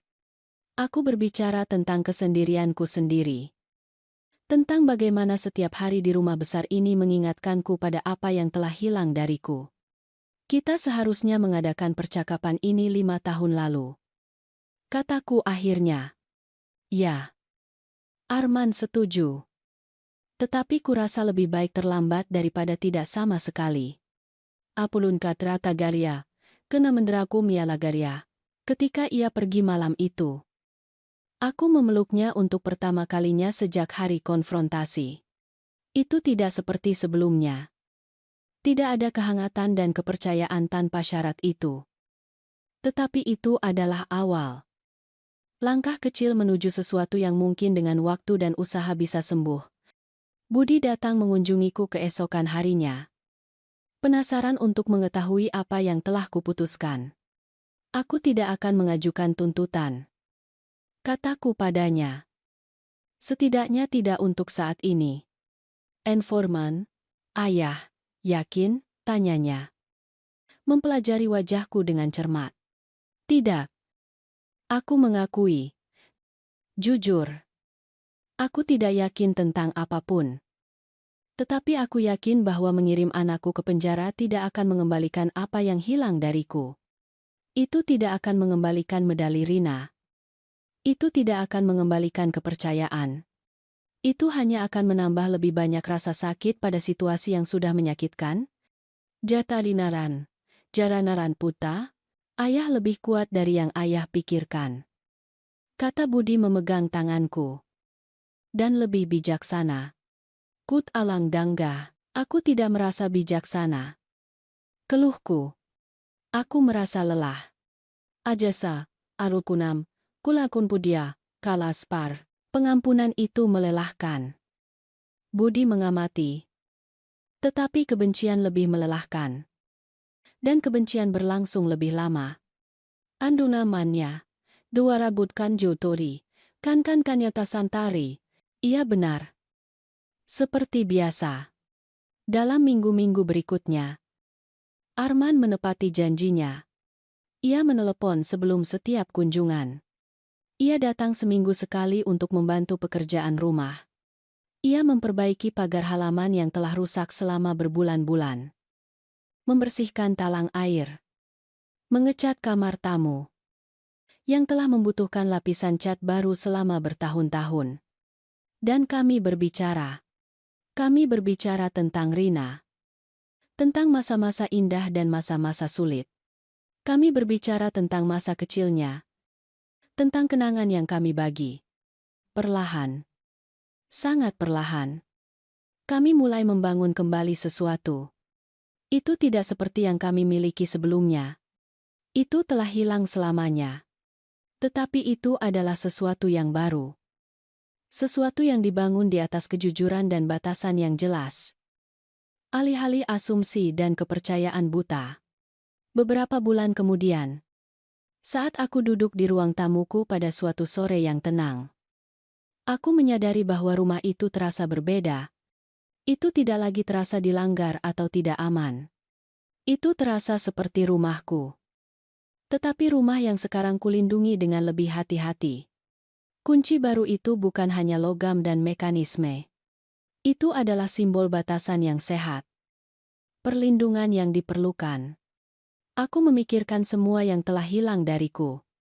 Perhiasan Rina, dolado, jam tanganku, medali yang berharga.